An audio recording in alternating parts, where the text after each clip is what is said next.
Two overheard conversations led to both the best and worst times of my life. I know it sounds confusing, but isn't that life?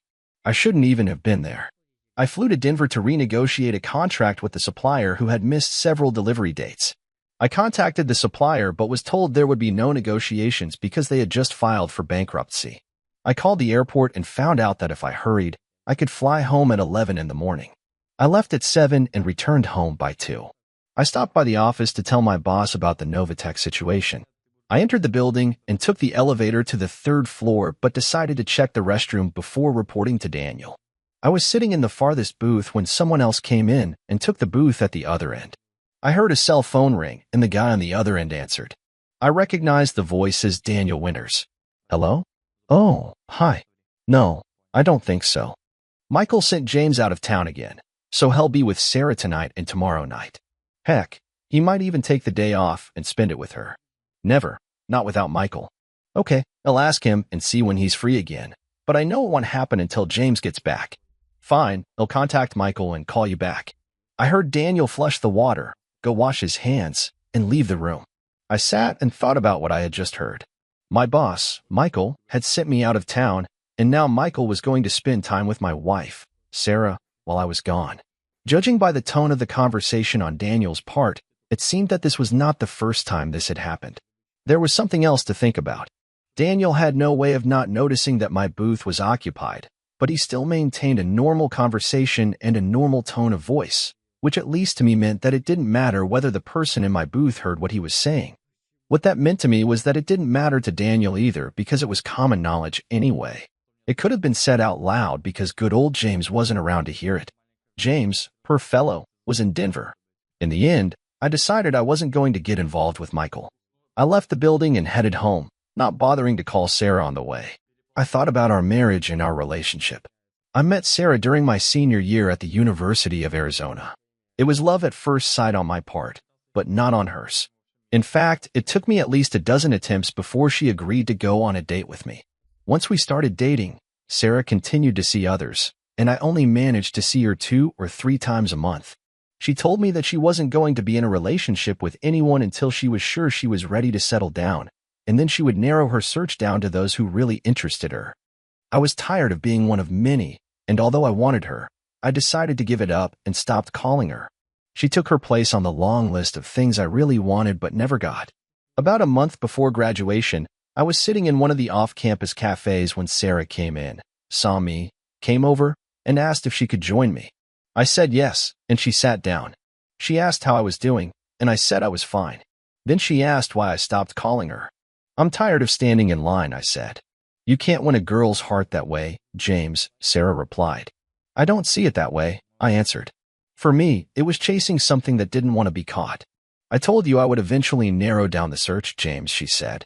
Yes, you said that, but you didn't say it would happen anytime soon, and there's a limit to how much time I'm going to spend on what could be a losing proposition, I explained. It's not very romantic for a man to feel that way. I didn't get much help from you, Sarah. I was just one of many, and you treated me the same as the others. So I fought it. You were on my short list, Sarah, but I'm still on the list, she said. I'm at a point in my life where I need something permanent. They'll be leaving here in a little over 3 weeks, and I don't know where I'm going yet. I have offers from both coasts, and I haven't decided where I'll go yet, but I probably won't be here long. Even if I was on your short list, when you stopped calling, there wouldn't be enough time left for me to create the relationship I want. Sorry, James. She got up and left. I also had a short list. These were the job offers I received after submitting my resume and going through interviews. I settled on one in Phoenix and started a new job a week after graduating. I spent the first 2 weeks getting comfortable with work, getting to know colleagues, and settling into my apartment. There were half a dozen single women where I worked, and when they found out I was new to the area, a couple of them offered to show me around. I accepted their offer and met with 3 of them from time to time. There was no spark between any of them and me, and our relationships were more like that of good friends that gradually faded. I did meet one woman who lived in my apartment complex, and while there was no spark between us either, Emily was open to a friends with benefits relationship, and that's what I settled on. I stopped looking. 8 months passed, and then my company bought out another company. Work was often duplicated, and many of the acquired company's employees were laid off or transferred to other jobs. Then, one day, I heard a familiar voice behind me. "Hello, stranger." I turned around and saw Sarah smiling at me. Anyway, Sarah and I started dating, and after about 6 months, Sarah told me that she was looking for another job. When I asked why, she replied, "Read the company policies and procedures manual, James. It clearly states that family members cannot work in the same department." This was my first indication that Sarah's short list consisted of just one name. She was able to negotiate a transfer to another department, and 3 months later, we got married. The next 5 years were wonderful. We decided not to have children until we had time to travel and enjoy life, which is what we did. When I got home, I parked a block away and walked home. My plan was to break into the house, find a good hiding place, and then catch Michael and Sarah in the act. If I had caught Michael, I would have confronted him and thrown Sarah out, then gotten myself a damn good lawyer. But it was not possible to catch the traitors, at least not then. Sarah must have left work early because her car was already in the garage. I entered the garage through the back door and quietly opened the door leading from the garage into the house. I was hoping that maybe Sarah would be in the shower, preparing herself for her lover, which would give me a chance to sneak into the house and hide. But Sarah was in the kitchen, talking on the phone.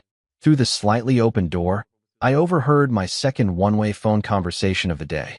"When will you finally understand that when I say no, I mean no, Michael? I don't believe you. You lied to me the first time, and you'll do the same again.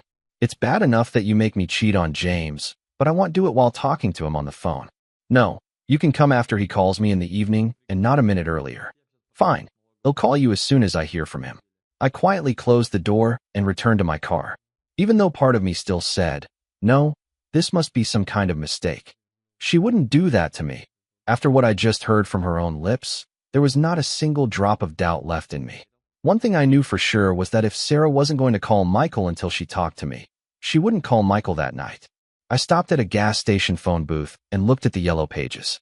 It took me 9 phone calls before I found a detective agency that still employed a private investigator and was willing to meet with me on such short notice.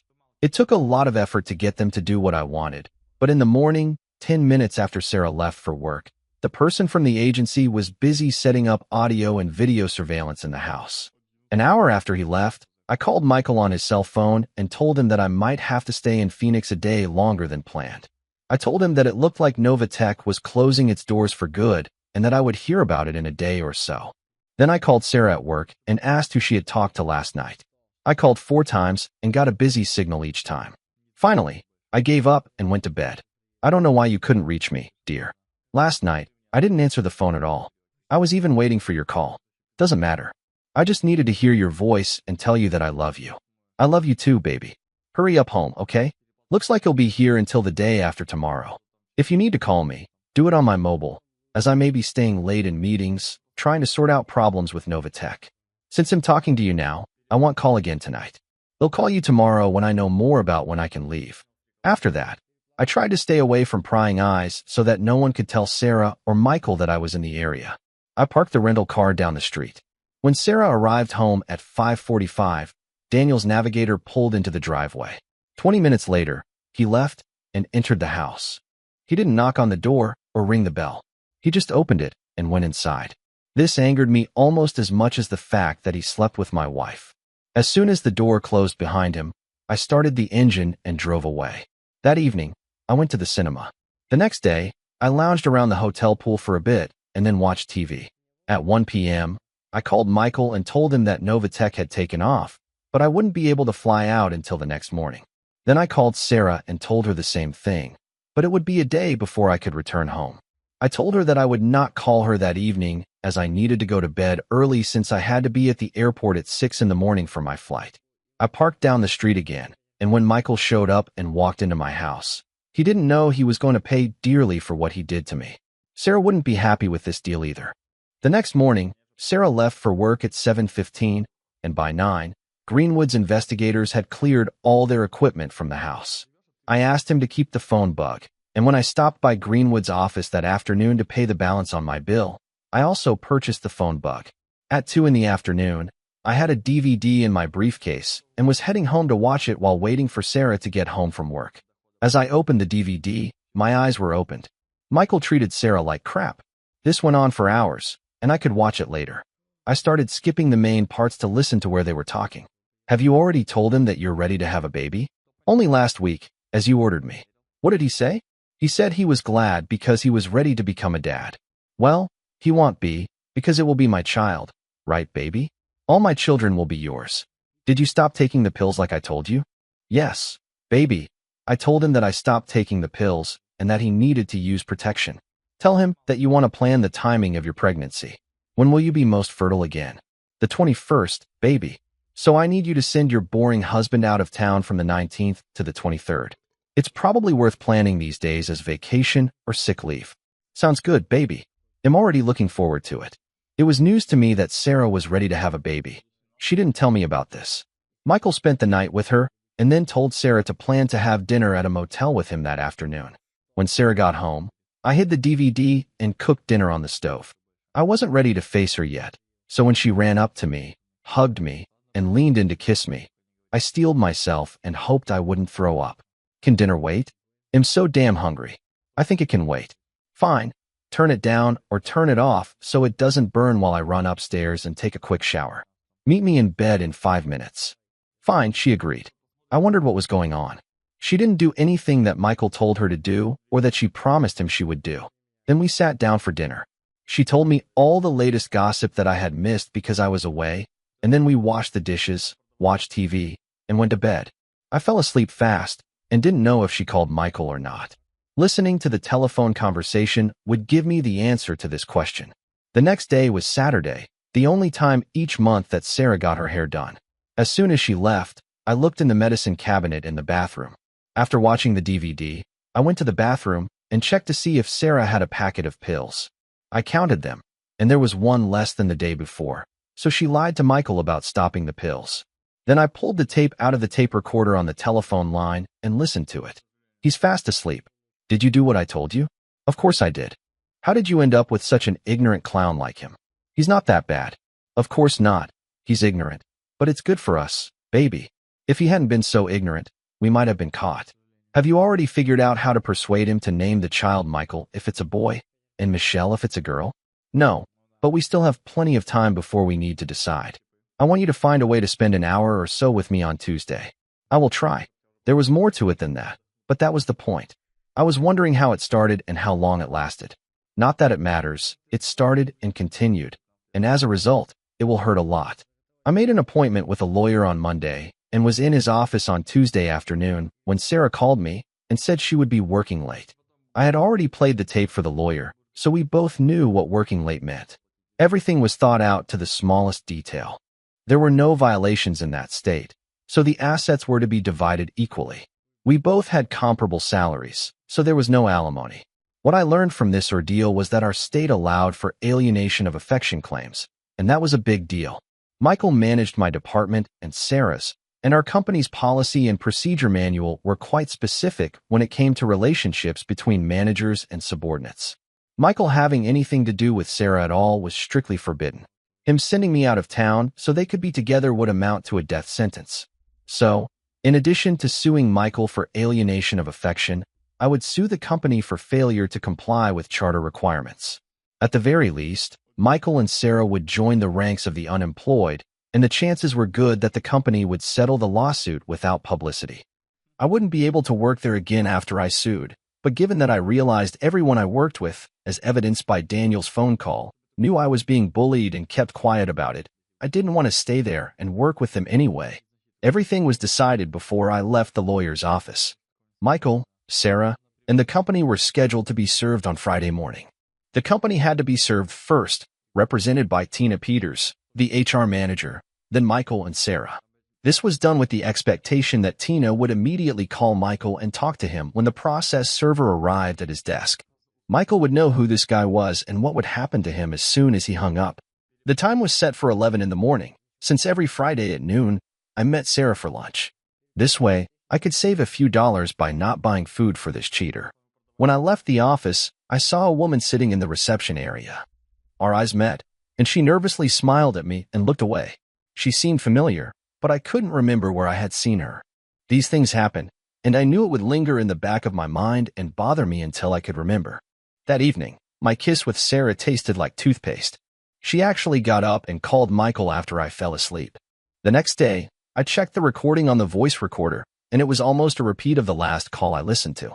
She told him that she did all the things he told her to do, but she actually didn't. They discussed what they would do on my next trip and talked about Sarah sneaking out to meet on Saturday or Sunday. They didn't know it, but they had no reason to hide. After Friday, I had no idea what was going on with Sarah. Our lovemaking had not changed, and there were no signs that she was unhappy with me. The love and affection seemed to be there. So what was she doing with Michael, and why did she lie to him so much about what she did on his instructions? Well, he wasn't married, so she could have moved in with him after a rude awakening on Friday. On Friday at 9 in the morning, I told Michael that I had an appointment with the doctor at 10, and depending on the outcome, I might not be back. It's a pity I wasn't there where I could have seen him when the documents were submitted to him. The guy delivering the papers worked for a lawyer and was tasked with handing the papers to Michael and saying, "The ignoramus asked me to tell you that he wishes you a good day." But I needed to stop by the house and pack all of Sarah's things when she rushed home after being served. I left at 10, came home, and started packing Sarah's things, moving them into the garage. I was about a third of the way through when my cell phone rang. I looked at my watch and saw that it was 10 minutes to 12. It was Sarah who called. I smiled and sent that call and a dozen others to voicemail. Then my home phone rang, and I picked up the receiver. "Hello, James. What are you doing at home? And what do these divorce papers mean? And what the hell is all this nonsense about adultery?" "Well, first of all, what you did with Michael was adultery, and because of what you did with Michael, I am divorcing you. As for what I'm doing here at home, I'm collecting your things and moving them to the garage, where they'll be when you come to get them. Just wait, James. Don't do anything until I arrive. We need to talk, honey. It's not what you think. I'm leaving right now and heading straight home. I love you, James. Do not doubt it." She hung up before I could tell her not to worry, because it would be a waste of time. I went into the office and grabbed a copy of the DVD, put it in the player, turned on the TV, and then went back to work packing Sarah's things. I heard her enter the house and run up the stairs. She rushed toward me and tried to hug me, but I pushed her away. I took her hand, led her to the sofa, sat her down on it, and then went to the player and pressed the play button. "Sit here and watch until it's all over, and then I'll listen to what you have to say. But I warn you in advance that you'll only be wasting your time." 5 minutes later, she came into the bedroom, but before she could say a word, I said, "I told you to watch it until it ends, and then I'll listen. You still have 40 minutes left. Be grateful that I only made you watch the highlights and not the long hours I had to watch. I don't need to watch this. I was there. I know what happened. Then why are you here wasting my time? Because it's not what you think, and I have to let you know that. Am I a fool? Was all this done with special effects? No need for sarcasm, James. I mean it. It has nothing to do with you or us. I love you, James, and I always have. Michael wasn't supposed to be born, but he was, and I ended up liking what I got from him, so I kept seeing him. I don't like him, James, and to tell you the truth, most of the time I don't even really like him. He was never a threat to you. James, I am yours and will always be yours." I laughed at this and then said, "How can something happen that shouldn't happen and then continue to happen? I met Michael probably half a dozen times after I first got here and before you, and I started dating. I drank a lot at the company's last Christmas party. Remember? You laughed at the way I was acting, and I felt good and had a great time. I danced with everyone in the department, and when Michael's turn came, he kissed me. There was nothing special about it. Almost all the guys there did the same thing. I was in a great mood, so I moved away from him a little, and then he walked me back to our table. About half an hour later, I got up to go to the toilet. When I came out and was heading back to our table, the door opened, a hand grabbed me by the elbow, and pulled me into a dark room. I thought it was you. He recorded what happened between us on his mobile phone. I realized that you might hear about this and not believe me. After that evening, I tried to stay away from him, but 5 weeks later, when you were out of town, a group of us went to have drinks after work. Michael came, and about an hour later, he came up to me, leaned over, and whispered, "Come on." I told him that I would not go anywhere with him, and he smiled and said, "Okay, let's see what your colleagues say when they hear this." He pulled out his cell phone, but before he could press the button to play anything, I said, "Don't." I grabbed my purse and followed him into the parking lot. After that, whenever he ordered, I obeyed. There was something in me that I didn't even know I had, and he found it. I was with him because I was always afraid of what he would do if I said no. Yes, I loved it, but I would have stopped in a heartbeat if I could have gotten my hands on that damn cell phone and destroyed it. I love you, James, honestly. I love you, but not enough to trust me. You should have come to my place at that Christmas party. You should have believed me and my love for you. But you didn't. Because you didn't, everyone I work with laughs at the ignorant cuckold behind his back. Everyone at work knows, but I was out of town on Tuesday, wasn't I? You humiliated me in front of everyone, Sarah, and it doesn't matter why you did it. The only thing that matters is that you did it and would continue to do it. You would have continued doing this if I hadn't found out. There is no room in my life for an unfaithful wife, so if you're done with what you came here to do, you can start moving some of your things into the car. Why should I leave? This house is as much mine as it is yours. Because I have nowhere to go, but you do. You can live with your lover. Of course, the real reason is that, given how I feel about things now, there's a good chance I'll hurt you if you try to stay here. Who do you think you're kidding, James? You're not the type to hurt me or any other woman. The old James would never have done this, but you and Michael created a new James, and I don't even know how the new James will behave. He has a lot of anger built up and needs to be released. Being around when that happens probably wouldn't be a good thing. Just go away, Sarah. I don't want to look at you. I don't want to hear your voice. I don't want to smell you. Just leave. She looked at me. Tears flowed down her cheeks, and she started to say something, but I yelled at her, "Get out of here." She ran out of the room, and I went back to stuffing her things into plastic bags. I spent the weekend doing odd jobs around the house, cleaning it up so it looked better when I put it up for sale. Sarah might have wanted to buy me out and keep the place, but I certainly didn't want that after seeing Michael in my bedroom. But even if Sarah wanted it, I would still need to get a market appraisal. So I was left cleaning and getting the house in order so it would look attractive to the realtor. I had no idea what I would be faced with when I went to work on Monday. What I received was nothing like what I expected. As I exited the elevator and headed to my desk, Daniel Winter stood up and started clapping. Then everyone in the room stood up and cheered. Daniel came up to me and said, "Let me buy you a cup of coffee." He led me into the break room, and we got coffee and sat at a table. Laura Gossett came over and joined us. Laura looked at Daniel. He nodded, and Laura said, "We were chosen to apologize for the team." Apologize for what? For keeping silent about what happened between Michael and Sarah. We didn't know what the situation was, so we stayed silent. What is the situation? I don't understand. We didn't think you were really that kind of guy, but there are guys who like their women sleeping with other men, and guys who like watching their wives with other men. There are so-called open marriages. We didn't know if this was really the case, so we just kept quiet. It was only when we noticed that this only happened when you were out of town that we began to suspect that you had no idea what was going on. I looked from Daniel to Laura, and I think they could still see that I was trying to figure out what they were trying to say. So Laura said, "We decided that we should tell you about it, but in a way that if you didn't know, we could inform you. And if you knew, we wouldn't embarrass you by asking about it face to face." Daniel took the lead and said, "I knew you had to be in Phoenix when I saw you heading to the bathroom, so I followed you and faked the phone conversation you overheard. If you knew, there wouldn't be a face-to-face meeting to avoid awkwardness, and if you didn't, it would give you a warning." We received our answer on Friday while serving Michael and Sarah. The icing on the cake was that they catered for the company too. Michael was called into the office and suspended without pay while the allegations against you were investigated. This is exactly what was said in the congratulations you received this morning. "Get rid of this and also sue him," Laura said. They sent him home at 1 in the afternoon, and at 3, they called everyone in the office and asked if we knew what was going on. Management treats most of us differently now. They say that by not informing them, we gave you the opportunity to sue them. I expect that when the big shots get here this morning, they will call you. The first thing I plan to do is meet with Markman and give him my resignation letter. As for talking to him, my lawyer has already told me that they should direct any questions to him. Why are you resigning? After I heard that phone conversation, I thought that everyone here knew what was going on and was laughing at me behind my back. There is no way I can continue working with such a bunch. We don't want you to resign. I may not have a choice in the matter. It's unlikely they'll leave me here since I'm suing them. Another reason for resigning is so that I can leave on my own terms and not be fired because of some fabricated excuse that would be used to hide the real reason for my dismissal. I looked at my watch and said, I had better get back to my desk. I stood up and extended my hand to Daniel. "Thank you for the warning." We shook hands. I hugged Laura and headed to my desk. At 9:15, I was called into Markman's office and handed him my resignation letter. He asked me what was going on and why. I told him.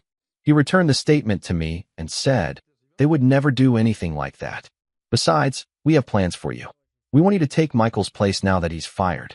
We want to discuss your claim, but I understand that we will need to make arrangements with your lawyer before we can do this." The rest was as expected. Michael and Sarah were fired. The lawyer and the company agreed that the company would pay my attorney's fees and I would drop the lawsuit. I got Michael's job, which gave me a raise of $22,000 a year. Sarah didn't contest the divorce and didn't need the house, so it was sold. I haven't seen or heard from her since the day I gave her the check for a share of the house sale. Michael settled the foreclosure lawsuit. He had to sell his house to raise money. With that money and my share of the house sale, I bought a high-end apartment.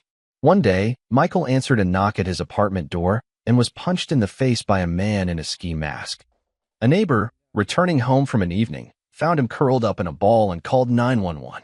For some strange reason, 2 detectives came to me and asked if I could shed some light on the case. All I could do was repeat the immortal words of Sergeant Schultz, "I know nothing." When they asked me if I could account for the time I spent on the night it happened to poor Michael, I told them I was just spending time with my TV. "So, you don't have an alibi for this time?" "Alibi? Why the hell do I need an alibi?" I understand the case is still open. Either way, that was the worst part of the story. The best part started around the time the divorce was finalized. It had been about 3 months since my divorce was final, and although I had sold the house, I was still living in it while waiting for the closing date. I was driving to work when I saw a woman trying to change a flat tire. I stopped to see if I could help. She seemed familiar to me, and only when I was lifting the car off the jack did I remember who she was. This was the same woman who smiled nervously at me the last time I was in my lawyer's office. As I put the jack and flat tire in the trunk, she thanked me for my help and offered to pay me for it. I told her she could buy me a cup of coffee and a sweet roll at Joe's Diner across the street. She smiled and said she would. We introduced ourselves as we walked across the street to the restaurant. Her name was Olivia. When we sat down, she said, "I have a feeling that I know you from somewhere." I chuckled and said, "That's the feeling I got when I saw you in my lawyer's office." "Exactly. That's where I saw you. But when I saw you there, I had the feeling that I had seen you somewhere before." "Do you live in this area?" "Block 1200 on Mayfield. It's only 6 blocks from me. I've probably seen you on a walk or in one of the local shops." If I'm not touching on a sore subject, what did you need legal help with? How to get rid of an abusive husband? And you? How to get rid of a cheating wife? Is there any progress? The final decision must be made in 60 days, so fast.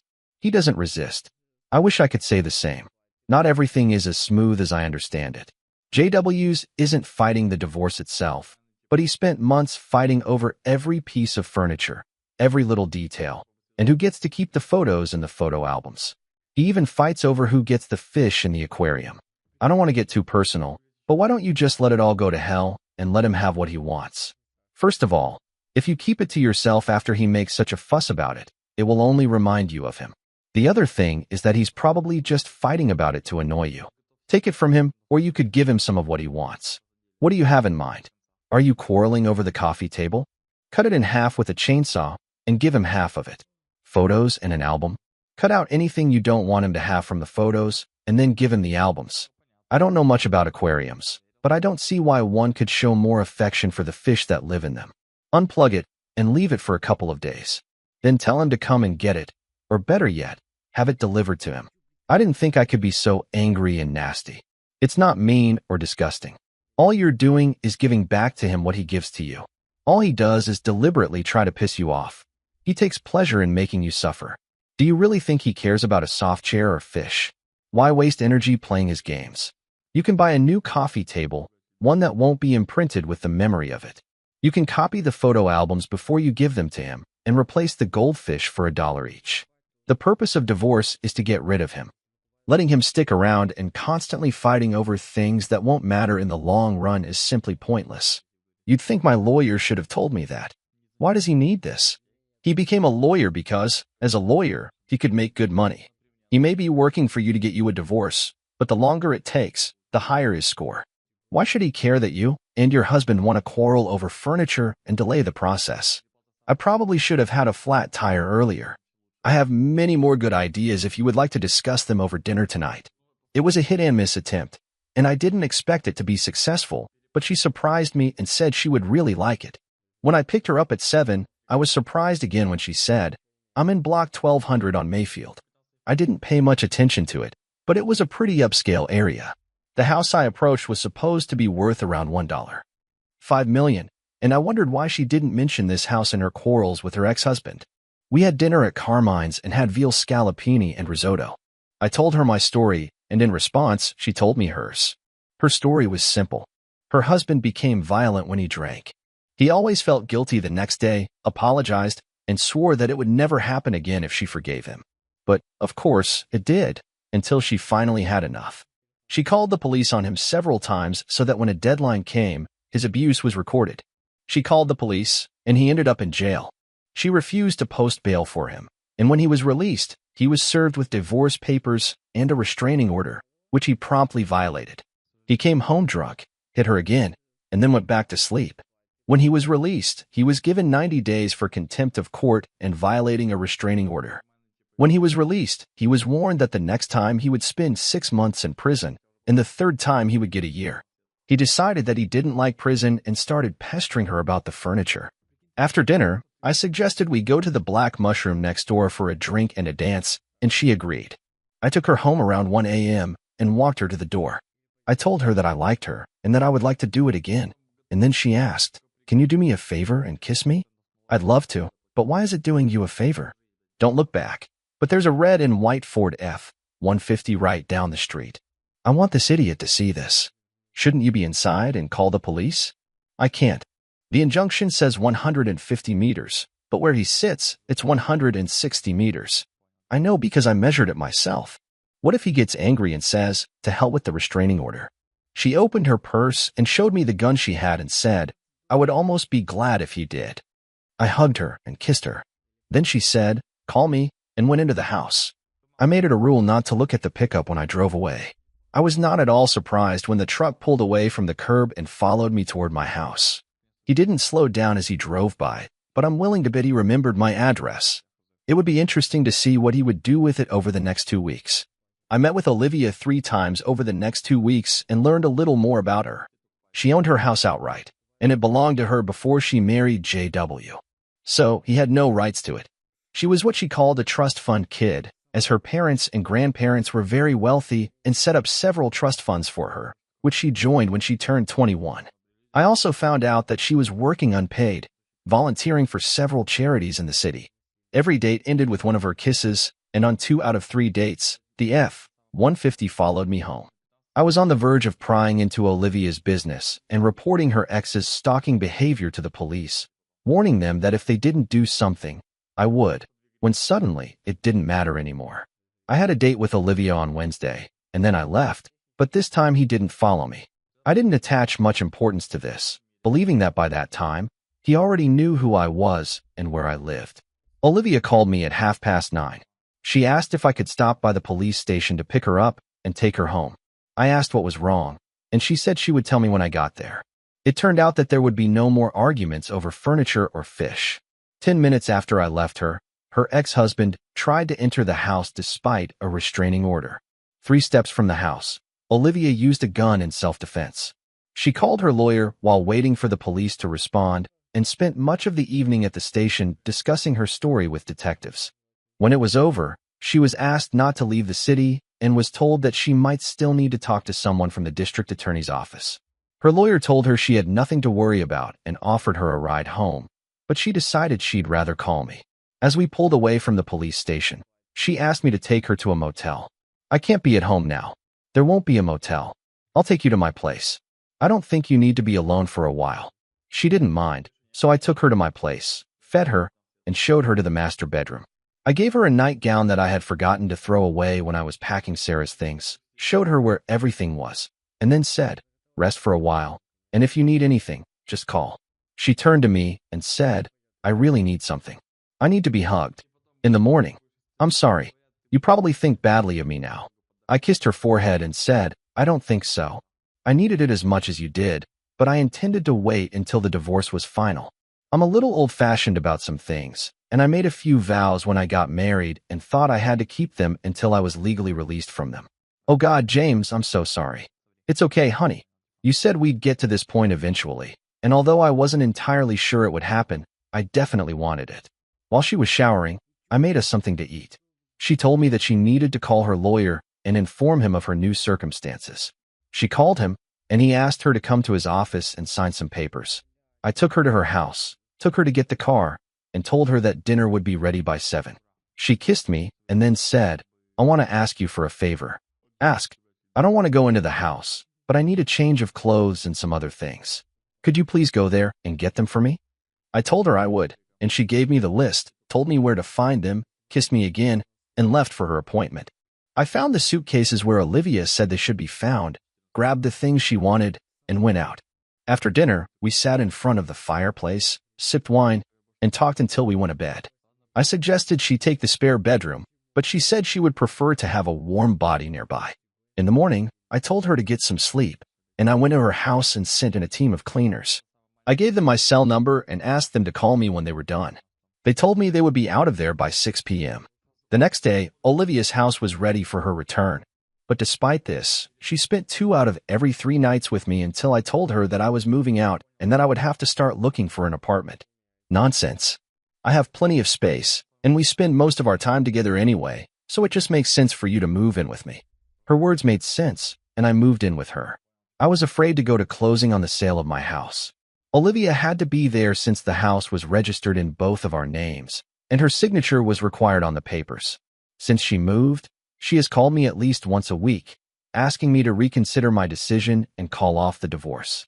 I kept saying no, and she kept telling me that she loved me and that we could make it work if I just gave her a chance. It was hard for me because I know she really loved me, and I missed her at times, but there was just no way for us to be together and work things out. We could probably survive the night at the Christmas party, but not the rest. I love her. I miss her, but I could never forgive or forget what she did. She was there, and I saw that she took the time to look stunningly beautiful at the meeting. She was waiting for me at the entrance to the hall where the closing was to take place. She smiled at me and said, we could have left and not attended the closing, James. I could go back tomorrow. I could have smiled, shrugged, and walked past her into the room without saying a word, but I felt the need to hurt the woman who had torn my heart out. So I said, of course, Sarah. And then I can spend all my time trying to catch you with whoever you found to take Michael's place. This doesn't really sound like the life I'd like to lead, so thanks, but no thanks. I think I'm rejecting your idea. I walked past her into the room. The signing went smoothly, and we each received a check for $500,000. She was fired along with Michael, and she sued the company, accusing them of harassment. She claimed Michael blackmailed her, saying that if she didn't give in to him, he would fire her, and that the company knew what Michael was doing to her but did nothing to stop it. The company settled with her for an undisclosed amount. She left town the day after closing and hasn't been heard from since. The day my divorce was finalized, Olivia and I went somewhere to celebrate. We ate dinner and then went to the cave for drinks and dancing. This morning, Olivia asked me what I planned to do now that I was free again. I will enjoy the few days of freedom I have until I can change my status to married. A few days of freedom? Well, let's see. We have to apply before we can get the certificate, and there's a 3-day waiting period to get the certificate, so I think I'll be free for about 8 to 10 days. Oh, wait, I forgot something. Will you marry me? I will, of course, I said. Sign the marriage contract. The smile disappeared from her face, and she said, we have a great relationship, and am really very happy with the way things are going. I take it this is a no to marriage, James, but not to what awaits us now. I don't understand. James, if what we have is great, what's wrong with legitimizing it? Marriage changes a lot of things, James, and not always for the better. Is it because of Michael? He was everything a girl could dream of, James. The 9 months we spent together before we got married were perfect. The first 2 years after our wedding were wonderful. Then Michael changed, and the last 3 were pure hell. We're fine, James, so let's leave it at that. She said no, and I gave it up. But just when she got scared that marriage would change things, she did not change everything too. I like to think that I was a pretty level-headed guy, and although some part of my mind understood what Olivia was saying, I was still a human being with all the inherent flaws of humans. The part of my mind that understood what Olivia was getting at was a very small part of my mind. A much larger part saw everything differently. One part took her refusal as a rejection of me personally. Another part thought that I was like Michael, and Michael became an unholy after he got married, so I would become an unholy too. Another part said that she rejected me because she wouldn't let me dig into her trust fund money, and a third said that Olivia saw flaws in me that she didn't like. Slowly, our relationship began to change, and from where I stood, I could see that it was only getting worse. I decided that before it got to the point where we weren't friends anymore, I had to change something. At dinner on Friday, I told Olivia that I was going to start looking for an apartment the next day. There's no need for that, James. Everything is fine. No, it's not like that, Olivia. Maybe you haven't seen it yet, but I saw it. I told her exactly what I was thinking, and that it was time for me to leave while we were still friends. I don't want you to leave, James. I know you'll never be like Michael, and I know you're not after me for my money. I just don't want to get married. We can live happily together for the rest of our lives, James, and marriage won't make our lives any better than they already are. Maybe, Olivia, but deep down, I think you're not marrying me because there's something wrong with me, something you don't like and can't or won't bring yourself to mention. It will lie in festering and gnaw at me from the inside, and only God knows what. As I just said, I'd rather end things while we can still be friends. She looked at me for almost a minute, then said, "You're forcing me to do something I hoped I would never have to do. He'll tell you the reason why I can't marry you. Go to the living room and sit on the sofa. He'll be there in a minute." What? Why? I mean, why do you need to show me anything? Just go and sit down. In a minute, everything will become clear. I went out and sat on the couch. A couple of minutes later, Olivia came into the room with a travel suitcase. "I never told you what turned Michael into a violent drunk. When I said I know you would never be like Michael, I meant it in terms of believing that you would never be a violent person, but I truly believe that you would feel the same way about me, disgusted, just like Michael." She took half a dozen video cassettes from her travel bag, turned on the TV, and inserted one of them into the player. Before I show you this, I have to tell you a little story. One day, a poor little rich girl rebelled against her overly controlling and restrictive parents. She was tired of being sent to the right schools and only being allowed to associate with the right people. Correctness, of course, was determined by her parents. She was only allowed to wear appropriate clothing. Again, appropriate clothing was determined by her parents. And whatever she thought she liked and bought for herself that her parents didn't like was confiscated and disposed of. This went on for years and could have gone on for several more if her parents had not introduced her to her future husband. They decided he was right for her, and naturally assumed she would accept it since she had everything else. Her mother actually started planning the wedding the night the poor little rich girl was introduced to her betrothed, a man she had never seen in her life. It was too much for her. The next day, she cleaned out her mother's jewelry box, loaded the car with a few items that could be pawned, drove into town, visited a half-dozen pawn shops, then picked up the money and headed west. She sent receipts home so the stolen items could be returned. In the end, she ended up in San Francisco, got into the wrong company, and started using illegal substances. She did a lot of things that were in fashion at the time. A lot of it was just spite toward her parents. She eventually came to her senses, returned home, and reconnected with her family. She met a wonderful man, married him, and life was perfect until one day she came home and found her husband sitting on the couch right where you are now, watching this. He showed her an adult video starring her.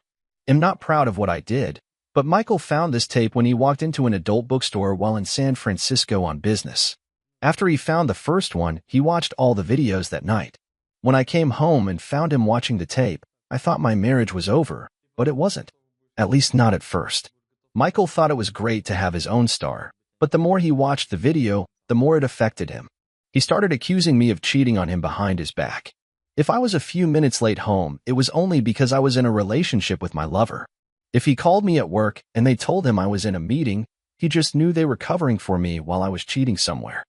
If I was at home and he called and I didn't pick up right away, it was because I needed to take my mind off my lover and go to the phone. He started drinking, and when he accused me of something, I told him he was crazy, and he called me a liar and hit me. Okay, but what does all this have to do with me? Why did you show me this? It's in your past. This was before you met me, and it concerns me no more than what I did before you concerned you. I should have shown this to you, James. Michael found this by accident, and you might do the same. I don't want to get married again and go through what I went through with Michael. I would never do what he did to you. Maybe not about physical violence, but what about distrust? What will you start thinking about when I have to stay late at work and leave town for seminars and conferences? What about parties and social events? I am an attractive woman and attract the attention of men. How soon will you start thinking that maybe I'm sneaking off to meet one, two, or three of them? How long before you start thinking that because I always want more, I'm trying to get it? That will never happen because I know you, Olivia, and you are not that kind of woman. I know that if I trust you, it will not be in vain. You say that now, James, but don't forget that Michael was once the ideal person for me, and then he changed. You are perfect now, but what you know now can and probably will change. If you change and we don't get married, we might just break up. I just looked at her and shrugged. Thank you for being frank with me about this, but it doesn't change anything. If anything, this just adds another reason to the list of reasons why I need to find my own place. Another reason? Yes, Olivia. In addition to the ones I have already mentioned, we can also add lack of trust to this list. You don't want to marry me because you don't trust me, and I can't live with someone who doesn't trust me. Damn it, James. I don't want you to move. Maybe, Olivia, but I think it's better this way. I found a 3-bedroom apartment I liked, bought it, and moved in. I turned one of the bedrooms into an office and made myself comfortable. I kept in touch with Olivia, and we met a couple of times a week. The dates usually ended in her bedroom or mine. I think Olivia found another guy because she started turning me down when I called and asked her out. So after a couple of weeks, I stopped calling. The condo had a pool and a gym, and I started spending time in both. There were also quite a few single women living in the complex, and I met a few of them while visiting the pool and gym. I dated a lot of people, but there was no spark between us, so for the most part, we were just friendly neighbors. I met Carol at the gym one morning, asked her out, and we hooked up a couple of times. Again, there was no spark between us that would lead to a long-term relationship, but we liked each other, so we ended up meeting 2 or 3 times a week. This could have gone on for years if I hadn't come home one evening to find Olivia sitting on the steps of my porch. I invited her to come in, and sitting her down on the sofa, I asked if she would like something to drink, to which she replied that white wine if I had any. I brought her a glass and asked how she was feeling. Unhappy. Since you left, everything has gone wrong for me. It couldn't be that bad. You know, you stopped seeing me. Yes, and it was a stupid step on my part. Since you were no longer my steady partner, I decided that I needed to date others to see if I could find someone to take your place. I didn't feel like I could do this if I was even partially attached to you. Since then, James, I've dated a dozen or so guys, and I've come to the conclusion that you simply can't be replaced. I'm here today to beg you to take me back. A dozen or so guys. Yes, James, a lot of men. You know my nature, so I know what you're thinking, and you're right. She opened her purse, took out a piece of paper, and handed it to me. I looked at the paper and saw that it was a certificate stating that Olivia had been tested and did not have any medical conditions. I returned the certificate to her and said, "It's somehow awkward. I guess I'll have to take it from you. Does this mean you will take me back?" "I don't know, Olivia. If I take you back, you mean going back to what we had?" "I don't think so. Set any conditions you want, James, and I will accept them. I just want you to come back tonight." I picked Olivia up from one of her fundraisers, and we went out for dinner, drinks, and dancing to celebrate our 5th wedding anniversary. As I drove to pick her up, I thought about the last 5 years and some of the things Olivia had been worried about. I didn't become Michael. I don't doubt her when she says she has to stay late at work, and I know she behaves well when she's out of town. I will never say this out loud, and will not even allow her to suspect that such a thought has even crossed my mind. But there are times when I almost wish that she would distract herself just once or twice and relieve the tension from me. Thanks for watching. Do you think the protagonist made the right choice? Let us know in the comments, and don't forget to like and subscribe. See you next time. Mark Stevens was a former NCAA wrestler and a Brazilian Jiu-Jitsu purple belt, built like a tank. At the age of 9, he took down a 13-year-old boy who attempted to bully him. His parents discovered after numerous visits to therapists and psychiatrists that Mark had an imbalance in his hormones, giving him hysterical strength. His body produced a significant amount of adrenaline, making him somewhat superhuman for short periods. To manage this, he was given medication and directed to engage in physical training, avoiding any fight-or-flight situations. His parents ensured he stuck to this regimen, and soon Mark was training with the school wrestling team and practicing BJJ. His mother also introduced meditation exercises to help keep him calm. The efforts paid off, and Mark became known as a calm individual, although those who knew him well often referred to him as the Hulk. His coaches understood that once the Hulk was unleashed, there was no stopping him. College life went smoothly for Mark. He secured a decent job, and things seemed to be on the upswing when he married Lisa. Mark Stevens was heading home to Salt Lake City after successfully wrapping up a negotiation that would significantly improve cash flow for the software company where he worked. He also had the chance to catch up with his younger sister, Sophia, who had come up from Provo, where she attended Brigham Young University. They had dinner at the DoubleTree by Hilton and spent hours catching up. It had been a few years since they last saw each other, and Mark cherished the time they spent together. Now he was eagerly looking forward to seeing Lisa, his wife of nearly 4 years. Although he hated being away from her, it was a necessary part of his job. What he was most excited about was their 4-year wedding anniversary, which was 2 days away on Wednesday. Lisa was unaware that Mark had already made a reservation at a local resort hotel for the weekend and had ordered a teardrop sapphire necklace to give her at the hotel. He planned to pick it up from the jeweler the following afternoon. However, he began to wonder where she might be as he tried calling her before boarding his flight, but her phone went straight to voicemail. The same happened when he tried calling their home. Perhaps she was out shopping with a friend, he thought. He reflected on how much he missed Lisa. Standing just under 55, she had long, wavy blonde hair, green eyes, and a light complexion that seemed like a perpetual tan. The only issue he had with her was her extreme jealousy. Normally one of the sweetest women he knew, Lisa's unfounded accusations frustrated him. Mark loved her deeply and would never cheat on her. He went out of his way to reassure her of his fidelity. Still, it had gotten to the point where he couldn't even attend a business meeting with a female colleague without Lisa suspecting an affair. He believed he had resolved the issue by challenging her to hire a private investigator to follow him. He hoped that once she had proof of his fidelity, she would relax and realize her fears were baseless. Mark was growing increasingly frustrated with her jealousy and false accusations.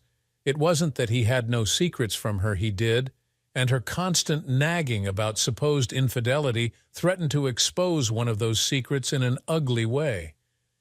As he thought about her incessant suspicions, his heart rate increased. He took several deep breaths, but to no avail. Feeling his face start to burn, he knew he had to regain control quickly. Reaching into his pocket, he took out a small packet of pills, took one, and began to relax as his heart rate gradually returned to normal. The man sitting next to him noticed his discomfort. "Are you all right, sir?" the man asked. "Do you need me to call someone?" Mark shook his head. "No, but thank you for asking. It's just an old heart condition. I have medication for it." The man nodded and sat back, though he continued to keep an eye on Mark, just in case. Finally, the plane landed. Mark grabbed his luggage and headed to his car in the short-term parking lot. He tried calling Lisa again, but got her voicemail. The same happened when he called the house. Where could she be, he wondered. Starting the car, he drove home. When he finally pulled into the garage, he noticed Lisa's car was gone. Odd, he thought, as she was usually home from work by 6:00 p.m. It was now around 7:00 p.m. Maybe she had decided to go out for a drink with some colleagues, he reasoned.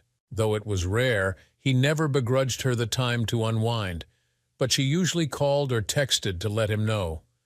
Moreover, she knew he was coming home today. Usually, she would be home to reconnect when he returned from a trip. He grabbed his things and walked into the dark house. After putting his things away, he headed downstairs to see if Lisa had left a note. Finding nothing, he made himself a cup of coffee. This was strange, he thought. She always let him know when she would be out, so why was there no note? He pondered this as he sipped his coffee. Suddenly his phone rang. Seeing that it was Lisa, he answered. "Lisa," he asked, "where are you?"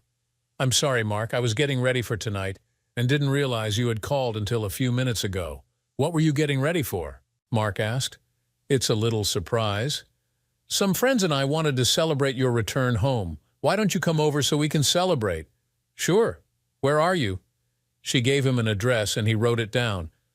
"What is this, a club or a restaurant or something?" "An old friend of mine has a private club at his house and we decided to put together something for you. Kind of a combination welcome home and anniversary party." "That sounds like fun," Mark said. Lisa laughed. "Yes, I promise it'll be a lot of fun. Wear something casual, okay?" "Okay, I'll see you soon." "See you, babe," she said before ending the call. Strange, Mark thought. She didn't say she loved him, yet this was supposed to be a surprise anniversary celebration. Still, something about her tone made him wonder what was going on.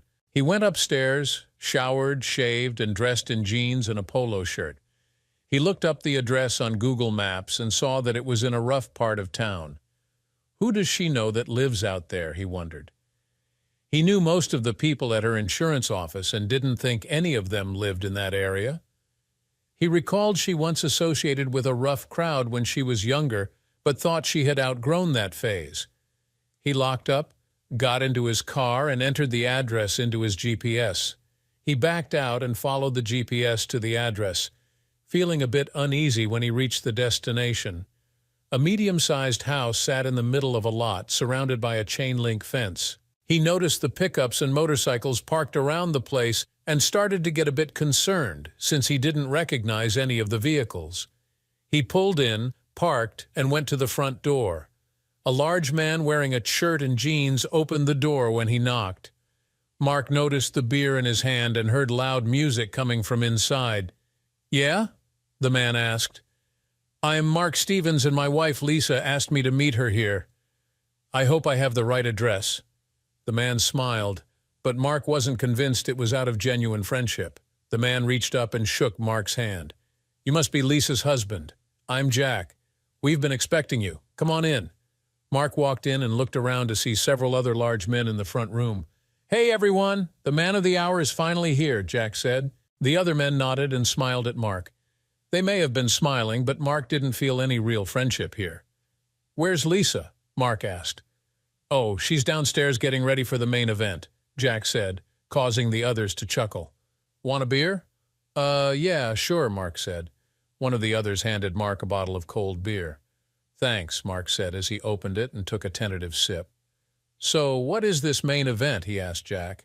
"That's the surprise. Your wife wanted to do something special for your anniversary and asked us to help her out. I'm afraid you have me at a disadvantage. Who are you guys?" "Well, that over there is Tommy," Jack said, pointing at one of the men in the room. "Over there is Jerry, and that guy next to him is Steve," he added. "That big guy back there is Bull. I'm sure you can guess why." Mark saw the very large, muscular man standing by the kitchen table. All of them looked as mean as snakes, and Mark noticed the large knife sheathed in a scabbard on Jerry's hip. "Yeah, and you're all Lisa's friends?" "Yep," Tommy said. "I've been for a while. Haven't seen her much since she married you, though." "She never mentioned any of you to me before," Mark said. "I'm not surprised. Most people try to avoid us as much as they can." "And you have a private club here?" Mark asked. "Yeah," Jack said, "down in the basement. Built it ourselves. We like to get together from time to time, have a few drinks, bring in some entertainment. You know." The others chuckled at that, but Mark's hackles were raised. Something bad was about to happen, but he didn't know what. Mark heard footsteps coming up from the basement. "She's ready?" a sixth man said as he walked into the front room. "Is this her husband?" "Yeah," Jack said. "Mark, this is Jake. He'll escort you down." "What's going to happen?" Mark asked. "A little surprise. I promise it'll be an evening you won't forget." The others chuckled, but Mark was nervous. "It'll be all right. Come on. Lisa is waiting for you." Mark walked over to Jake, who led him downstairs. "Happy anniversary," Jack said as Mark began his descent. When he got downstairs, he saw a small bar in one corner of the basement and a well-lit raised area that occupied one end of the room. A curtain was hung across the end of the area, which he realized was probably a stage. What concerned him the most was the bed in the middle of the stage and the camera mounted on a tripod a few feet back. There were several neon beer signs hanging on the walls, and the room was fairly dark, like a bar or a club. A pool table was placed at the opposite end of the basement, and Mark saw a few tables in the room. A jukebox occupied one area of the wall, and Mark realized that was the source of the music. Two other men stood in the room and watched Mark as he entered. Jake led him to a chair that sat in front of the stage. The chair sat next to a table but faced the stage. "Have a seat," Jake said, pointing to the chair. "Where's Lisa?" Mark asked. "She'll be out shortly. Go on, sit down. You can put your beer on the table if you want." Mark set the beer down and looked around. Something inside told Mark he needed to get out of there, but he suspected the 5 men upstairs were not about to let him go. Plus, he was worried about Lisa. What would they do to her if he ran out? He took one last sip and placed his bottle on the table. The moment he sat in the chair, Jake and the other 2 men quickly grabbed his arms and zip-tied them to the arms. "What the hell is going on?" Mark asked, getting angry. The men ignored him and zip-tied his ankles to the legs of the chair. "Get me out of here right now," Mark demanded. "Shut up, jerk," he heard his wife say. He looked up and saw Lisa wearing nothing but a tiny thong and a half-bra. "What the hell is this?" Mark demanded. "Why are you dressed like that? Who are these guys?" "This is to celebrate our anniversary," she spat. "These guys are my friends, and they're going to help me teach you a lesson about cheating." She threw a picture on his lap, and he looked. It was a photo someone had taken of him eating dinner with his sister. "I've never cheated on you. You've got this all wrong," he screamed. Suddenly, Mark saw stars as one of the men who tied him to the chair hit him in the face.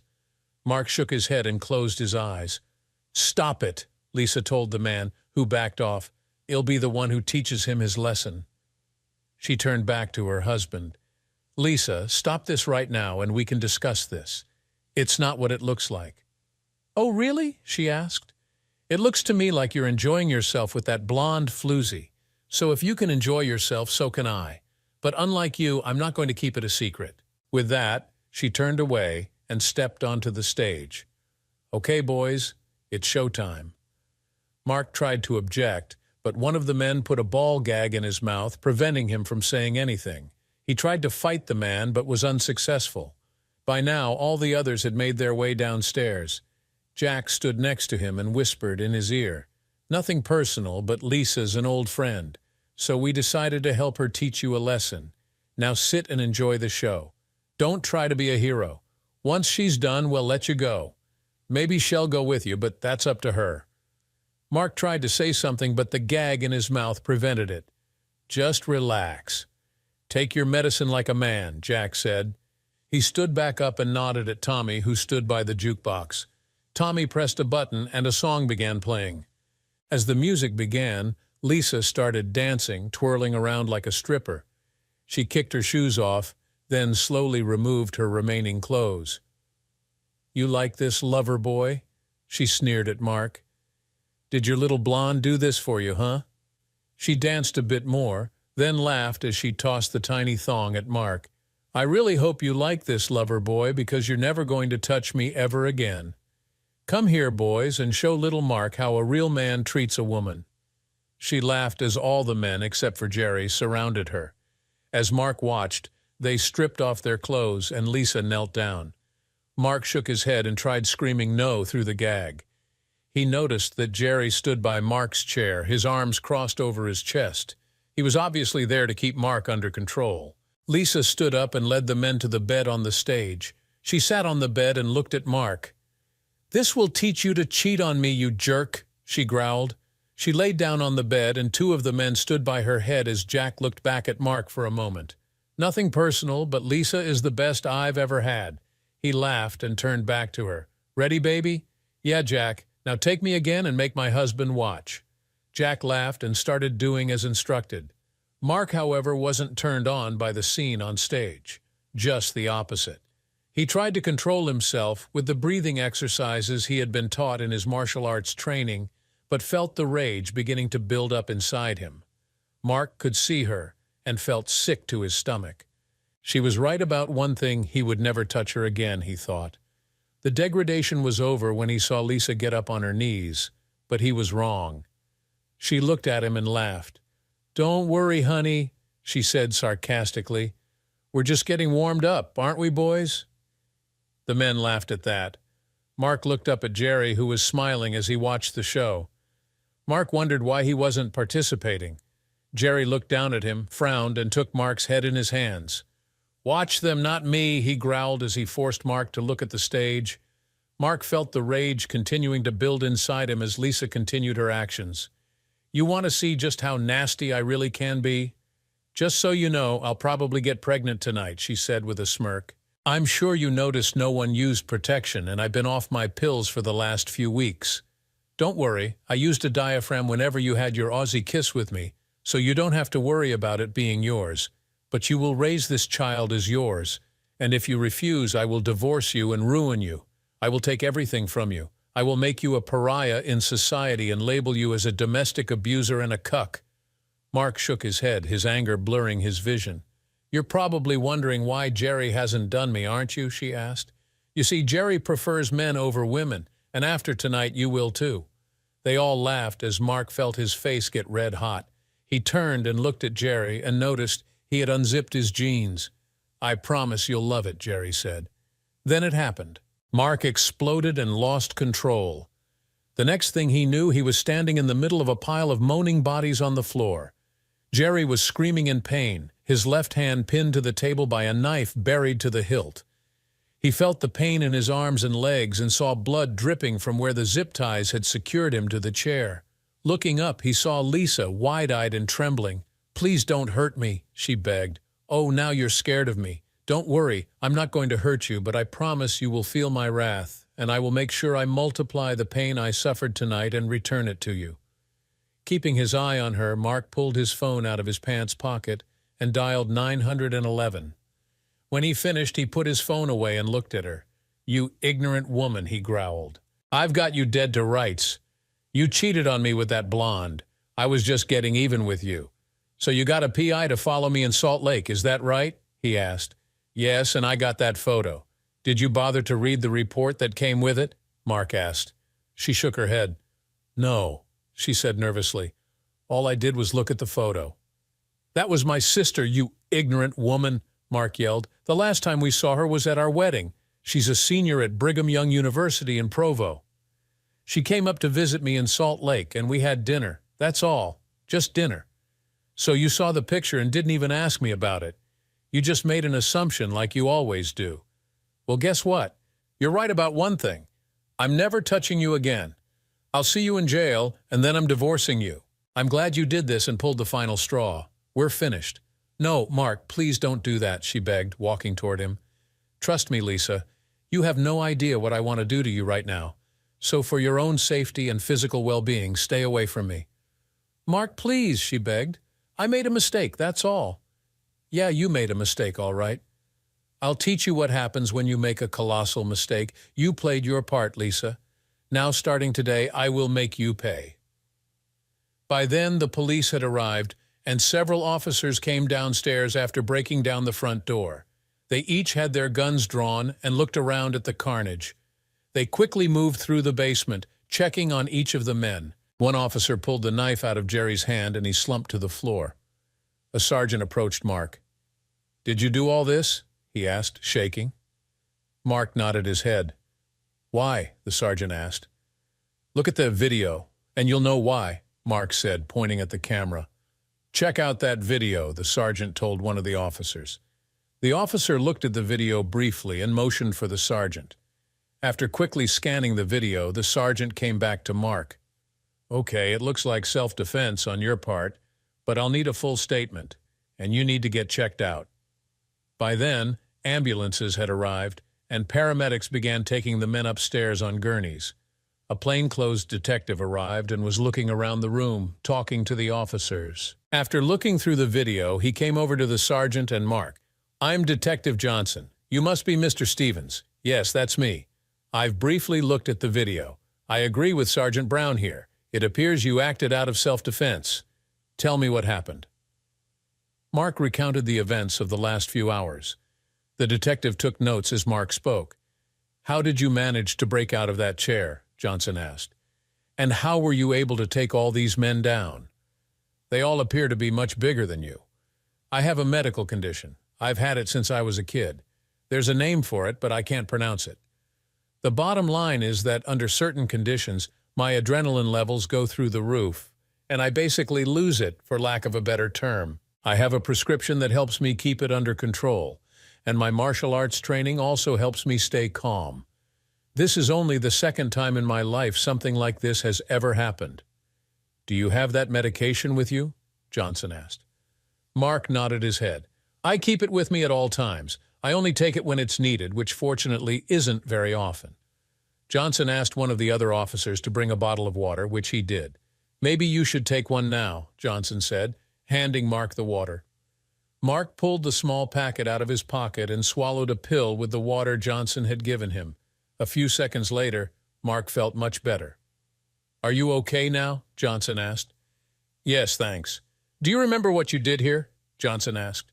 No, I don't, Mark said, shaking his head. Johnson showed Mark the video. He was shocked at what he saw. It was like watching a Hulk movie, only this was real life. He saw himself roar, then break out of the chair. In the video, he grabbed Jerry's knife out of its scabbard and plunged it into the bigger man's left hand, pinning it to the table. The other men came after him as Lisa sat, terrified. In less than a minute, Mark had taken all the other men down. You don't remember doing any of this? Johnson asked. No, I don't. Honestly, I never thought I even had it in me to do something like this. What's the last thing you remember? Johnson asked. That man getting ready to stick his mark stopped, his voice shaking. That man was about to assault me. So you're saying he was going to force you to perform oral sex? Johnson asked. Mark nodded his head. Yes, he was going to do that, and my wife was in on it. I see, Johnson said, looking across the room where another officer was taking Lisa's statement. By then, the officers had covered her with a blanket. I want you to go to the hospital and get checked out, Mr. Stevens. I'll speak with you a bit more after I've had a chance to collect all the evidence.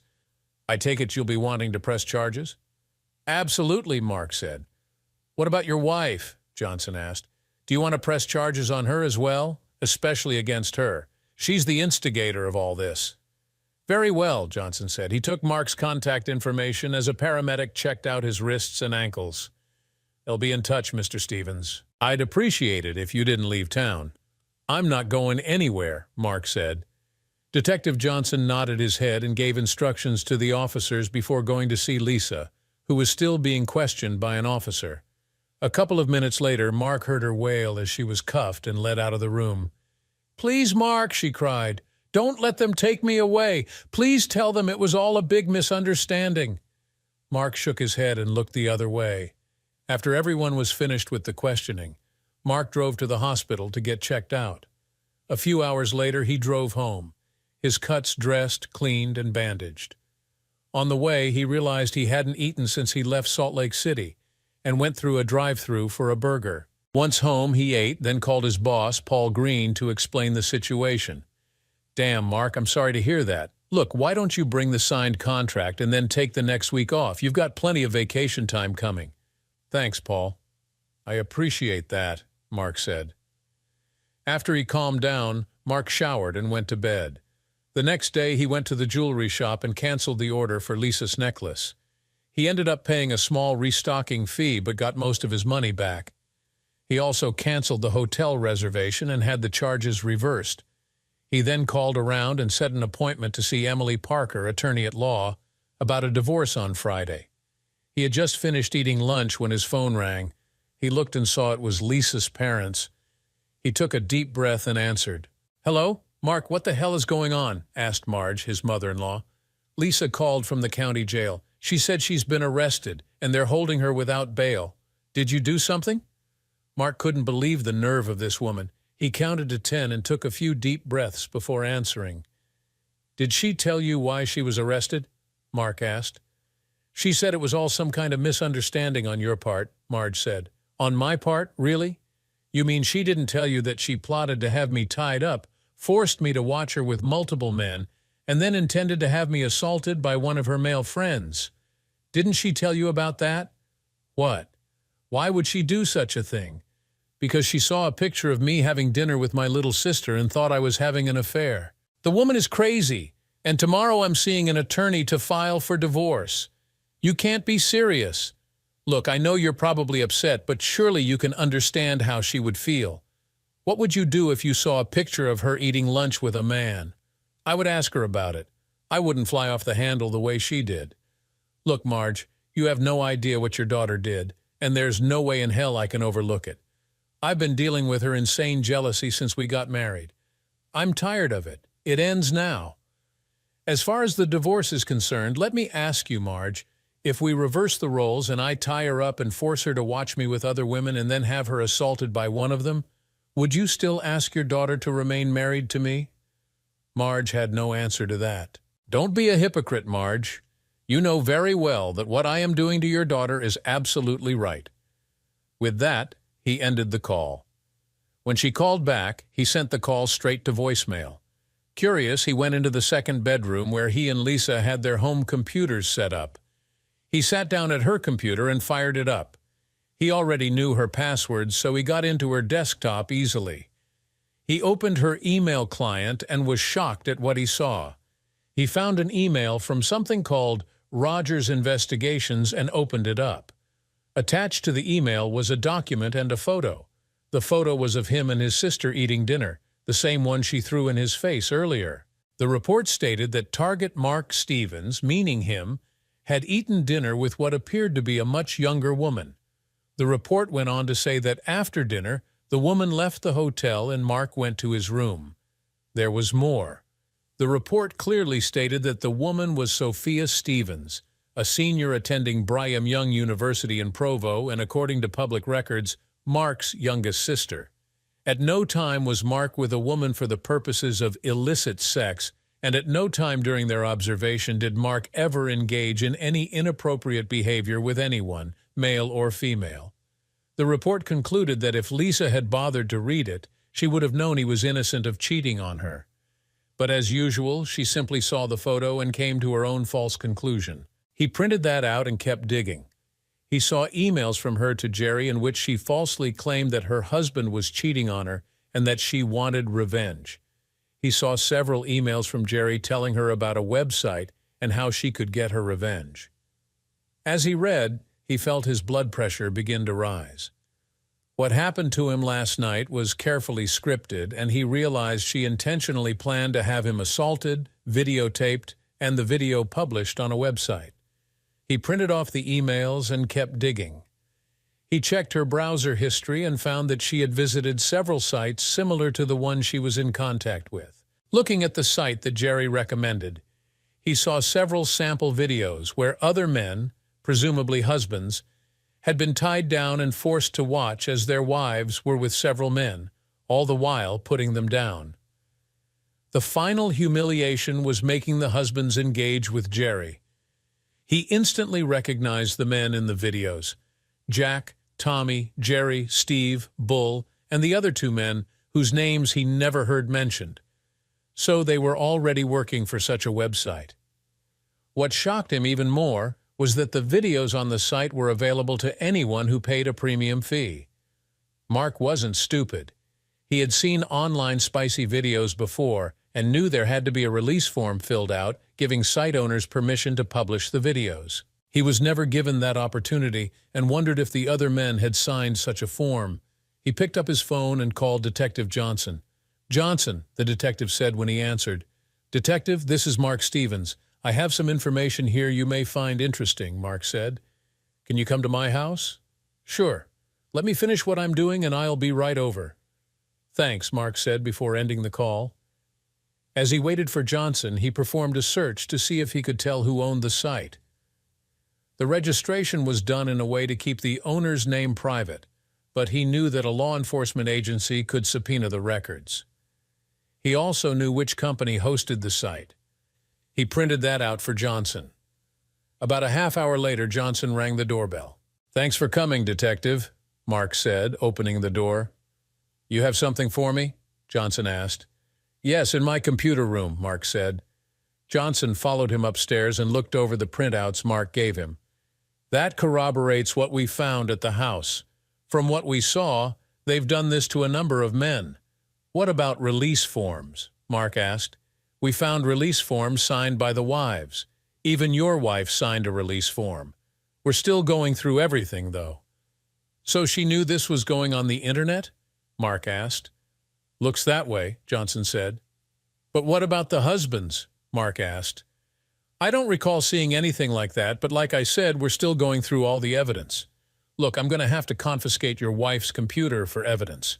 Go ahead. I'd like to keep these printouts for my attorney, though. The files are still there in her email. Johnson nodded his head after giving it a bit of thought. Sure, but don't destroy them. After Johnson left with Lisa's computer, Mark sat at his machine and had a brainstorm. He began searching some of the video sites and found several fairly lengthy videos produced by the site. He scanned through them and saw that in each one the husband was treated much as he was, while the wife took on all the other men except for Jerry. Each video ended with Jerry engaging with the husbands. He looked back through the email thread he printed from Lisa's computer and read it carefully. There it was in black and white. Just so you know, Jerry wrote, we usually end the session with some action involving the husband. Are you okay with that? Oh, definitely, Lisa wrote back. How far does it go? As far as you want, so long as your husband agrees to it, Jerry said. I'd like to see him get humiliated, Lisa wrote. Can you do that? Sure, Jerry wrote back, but he has to agree. Don't worry about that. I'll make him agree, Lisa wrote. Mark felt his blood pressure begin to rise and stepped back from the computer, taking deep breaths. Unfortunately, that wasn't working, so he took another pill and went downstairs. He couldn't stand to be exposed to any more of this. The next day, he went to see Emily about a divorce. He made a copy of Lisa's emails and took them with him. One copy would be for Emily, and the other he would present to Lisa's parents. He arrived at the office a few minutes early and was escorted right in. After the introductions, he explained his situation to Emily and showed her the email thread between Lisa and Jerry. Emily listened without interruption, making notes as he spoke. She read the email thread and shook her head. You know, I thought I had seen it all. Fortunately for you, this state allows for divorce on the grounds of adultery, cruelty, and abuse. I think this covers all three of those situations. You say she was arrested and is being held without bail? Yes, Mark said. Emily turned to her computer and nodded her head a few moments later. I see here that she was arraigned yesterday and was slapped with a whole slew of charges: spousal abuse, sexual assault, conspiracy to commit assault, fraud, and illegal imprisonment for starters. Apparently, the judge felt she's dangerous enough to keep in custody. It also looks like her accomplices are also being held on multiple charges very much like hers. And you say these men operate a website that posts this trash to the internet for money? Yes, I found a few of their videos, and they're all pretty much the same thing. Did they explain this to you before they tied you down? Emily asked. No, Mark said. Did they have you sign a release form? She asked again. No. They made it sound like it was some kind of an anniversary party or surprise. They never said anything about the action or selling videos on the internet. Well, I think we not only have a solid case against your wife, but we have a case against the men who did this to you as well as the hosting provider, she said. As Mark watched, Emily did a few more things on her computer before saying anything further. Do you know if they offered your wife any royalties for this video, she asked. No, I haven't seen anything like that, Mark said. It looks like that website gets a lot of traffic. I'll bet they make a ton of money off this filth. Okay, here's what I'd like to do. I'll write up the divorce papers asking for 90 of everything.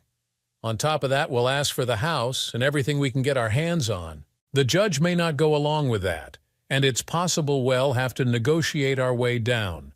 That's just a starting point. We'll use this email thread and the fact that she's being held without bail as leverage. If they do release her, I'll get a restraining order against her and her accomplices, but I don't think you have much to worry about there. You say Detective Johnson has the video they made as evidence and it never got to the internet? He has the video. As far as I know, it never got to the internet, but it would have gotten to the web, he said. Oh yes, she replied. She nodded her head. Okay, she said, taking notes. I'll get with him about that video. We'll have her served, and if you want, I'll file a civil claim against the website owners and the hosting provider. Yes, that would be good, Mark said. She looked at him before continuing. Do yourself a favor. Don't visit your wife. Stay as far away from her as possible. Don't even think about what she did. Let me and the authorities deal with it.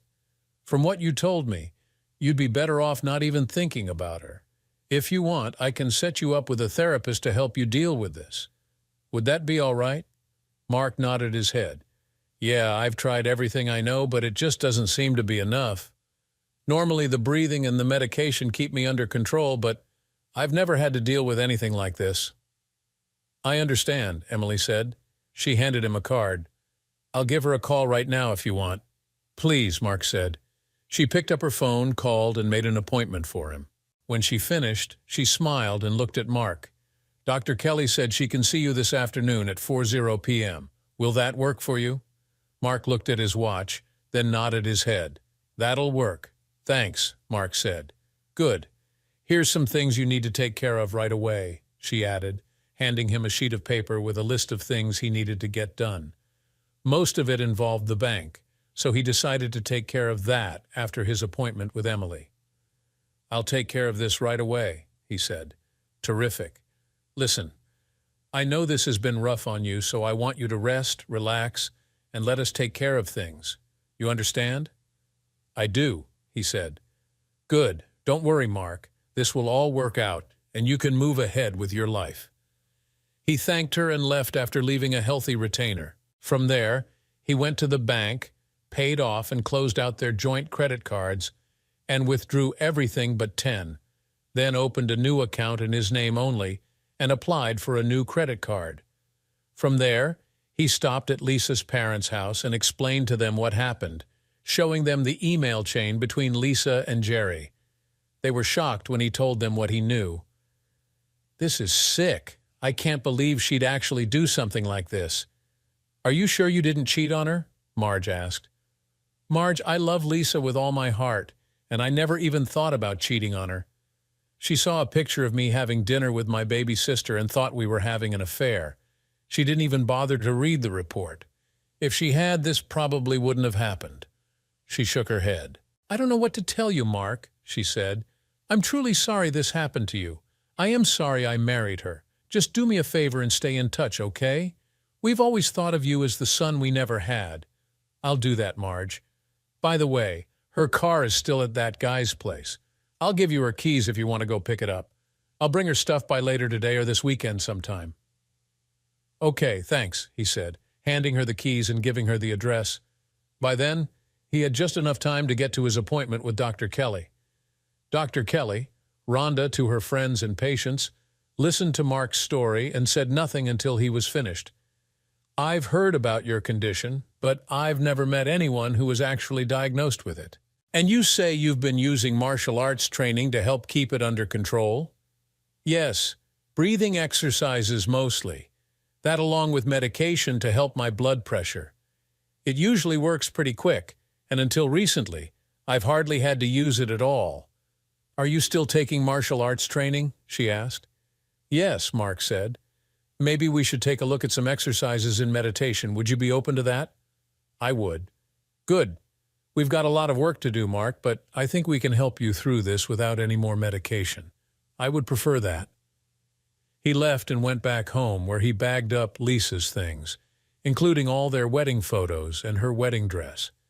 He looked around and boxed up some trinkets she had collected over the years. They meant nothing to him now, and he wanted nothing in the house that would remind him of her. That weekend he changed the locks on the house, took Lisa's things to her parents, and did his usual weekend yard work. On Sunday, he found an app that said it would help calm him, so he downloaded it to his phone and listened to the sound of rain as he went through a regimen of breathing exercises. After a half hour of that, he felt like his old self and decided to go into work the next day. Things were quiet for Mark over the next few weeks. He went to work, went home, watched television, relaxed, and went to bed. The place seemed much quieter without Lisa, and he enjoyed being able to do what he wanted without her constant accusations. The therapy sessions with Rhonda helped quite a bit, and he found the relaxation techniques she suggested were effective. He stayed in touch with Emily, who said she was going to wait until after Lisa's trial to have her served. Her thinking was that the divorce would go smoother if Lisa was a convicted felon. The day of Lisa's trial came around, and Mark was asked to testify, which he was more than happy to do. The jury was shocked when the DA presented his evidence, which included Mark's testimony. They were so shocked that they came back with guilty verdicts on all charges in just a couple of hours. The judge had no sympathy for her either, sentencing her to the maximum possible under state law, 20 years. She would be eligible for parole in 15 years. As the judge pronounced the sentence, a process server stepped forward. He verified her identity and handed her a manila envelope. "You've been served," he said. Defeated, Lisa signed the papers and handed them back. "Have a good day," the server said as he accepted them. She looked at Mark with tears in her eyes, but he simply looked away. The deputies escorted her out and took her to the van that would transport her to the state women's prison. The trials against Jack and his crew took quite a bit longer. Detective Johnson found a treasure trove of evidence suggesting they had victimized up to 15 men over the last 18 months. They found what appeared to be releases signed by the husbands they had targeted, but the men they had tracked down said the releases were signed after the fact and under duress. Making matters worse, the site owners had also posted personal information about the men they targeted. At least 3 of the victims had committed suicide as a result of what was done to them. By the time it was all said and done, all of the men involved were sentenced to 25 years of hard labor. The site was torn down, and all of the victims, or at least all of the men Emily's team of attorneys could locate, received a substantial amount of money, which bankrupted Jack and his associates. The hosting providers settled with the men, which added to the settlement. Mark nearly broke down crying when Emily presented him with a $2 million check. While he appreciated the restitution, the money did very little to soothe his broken heart.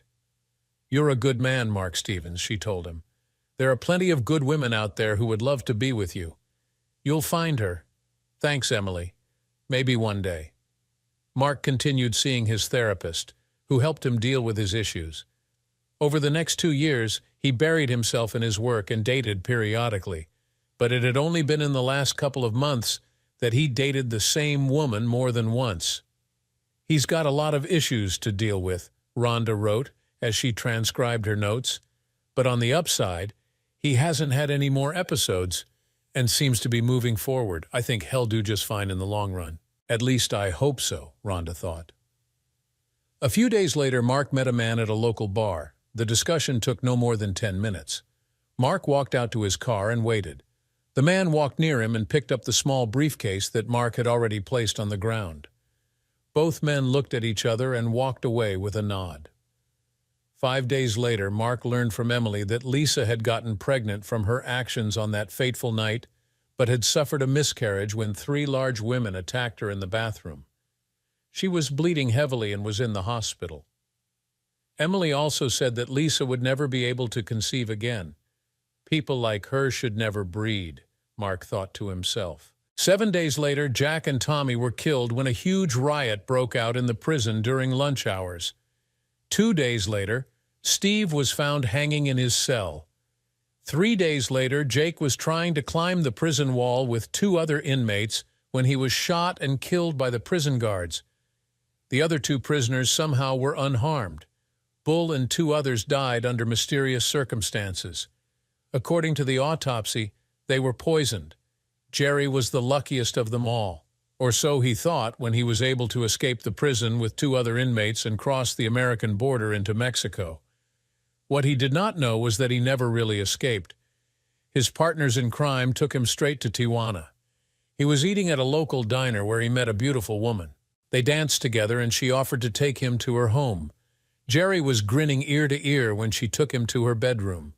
It was dark and suddenly he was hit behind the head and everything went black. A few moments later, Jerry opened his eyes and found himself tied to a chair. A man walked up to him and held a phone in front of him. "Hello, Jerry. Hope you remember me. I guess my friend has treated you well. I asked my friend to be gentle with you and stretch the night as far as possible, just like you told me once. I promise you'll love it." Jerry tried to scream, but his mouth was gagged. A few moments later, Jerry heard the roaring sound of a chainsaw.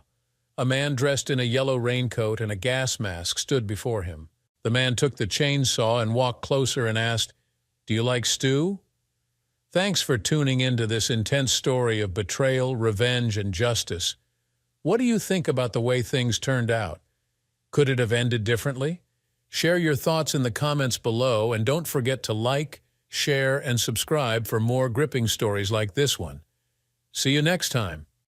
I was sitting on my usual stool at Henry's Tavern, staring down at my half-empty glass, when the noise reached a new peak. Another group of cheerful revelers had just entered. I detest this time of year. "Did you just say you hated Christmas?" a voice beside me inquired. Damn, I must have voiced my thoughts out loud. I hadn't meant to, but it was what I was thinking. Yeah, what's everyone got to be so happy about? Disturbing my peace, that's what, I replied without looking at whoever had addressed me. Oh, come on, my friend, that's not the attitude to have. It's Christmas, you know, a time for joy and goodwill to all, the voice beside me commented. I turned and saw a short, round old man with white hair and a beard sitting on the bar stool beside me. He looked like one of those mall Santas who had stopped for a drink on his way home from work. Where did he come from, I thought. I didn't remember seeing him arrive. With the crowd in Henry's Tavern that evening, the mayor could walk in and no one would notice. Look, I come here almost every night for a quiet drink to drown my sorrows. Maybe I chat with Sam, the bartender, or a couple of my friends. None of us have anything to be happy about. We all live alone with our own demons, and we prefer to have our bar to ourselves. We don't like it when all these fools come running around wishing everyone a Merry Christmas. I scowled in the old man's direction. We've all got our problems, my friend, but you must try to lighten up sometimes. This is the time to forget your troubles and be happy. The old man smiled back at me. Why do people think they can understand your problems without knowing anything about you? I got annoyed with the old man. You just tell me what the hell I have to be happy about, I scowled back at him. The cheeky old man was getting on my nerves, so I decided to give him a piece of my mind. Look, 3 damn years ago, after what I thought was a happy marriage, I came home from work sick one afternoon to find my so-called loving wife, Helen, getting cozy with her boss, David, in my bed. I lost it, and the witch ran off with him. He had a lot more money than I ever had. So when it came to the divorce, they gave Helen custody of not only my 3 kids, but my dog as well. And what did she do? She made it damn hard for me to see my kids for the next year and a half. I was in and out of court trying to get the access I was supposed to have. The courts don't care about fathers. Then the damn child support agency came down on me like a ton of bricks, taking most of my wages for the next year. I couldn't even afford to buy my kids decent Christmas presents. I wouldn't have minded if Helen and her boyfriend needed the money, but he owned the company she worked for. He made more money in a week than I did in a year. You know what they did that Christmas? They opened my presents to the kids before Christmas and then went out and bought more expensive versions of what I had bought, giving them to the kids first. I wasn't allowed anywhere near them on Christmas Day. When I finally saw my kids, they had forgotten my gifts while playing with the more expensive toys.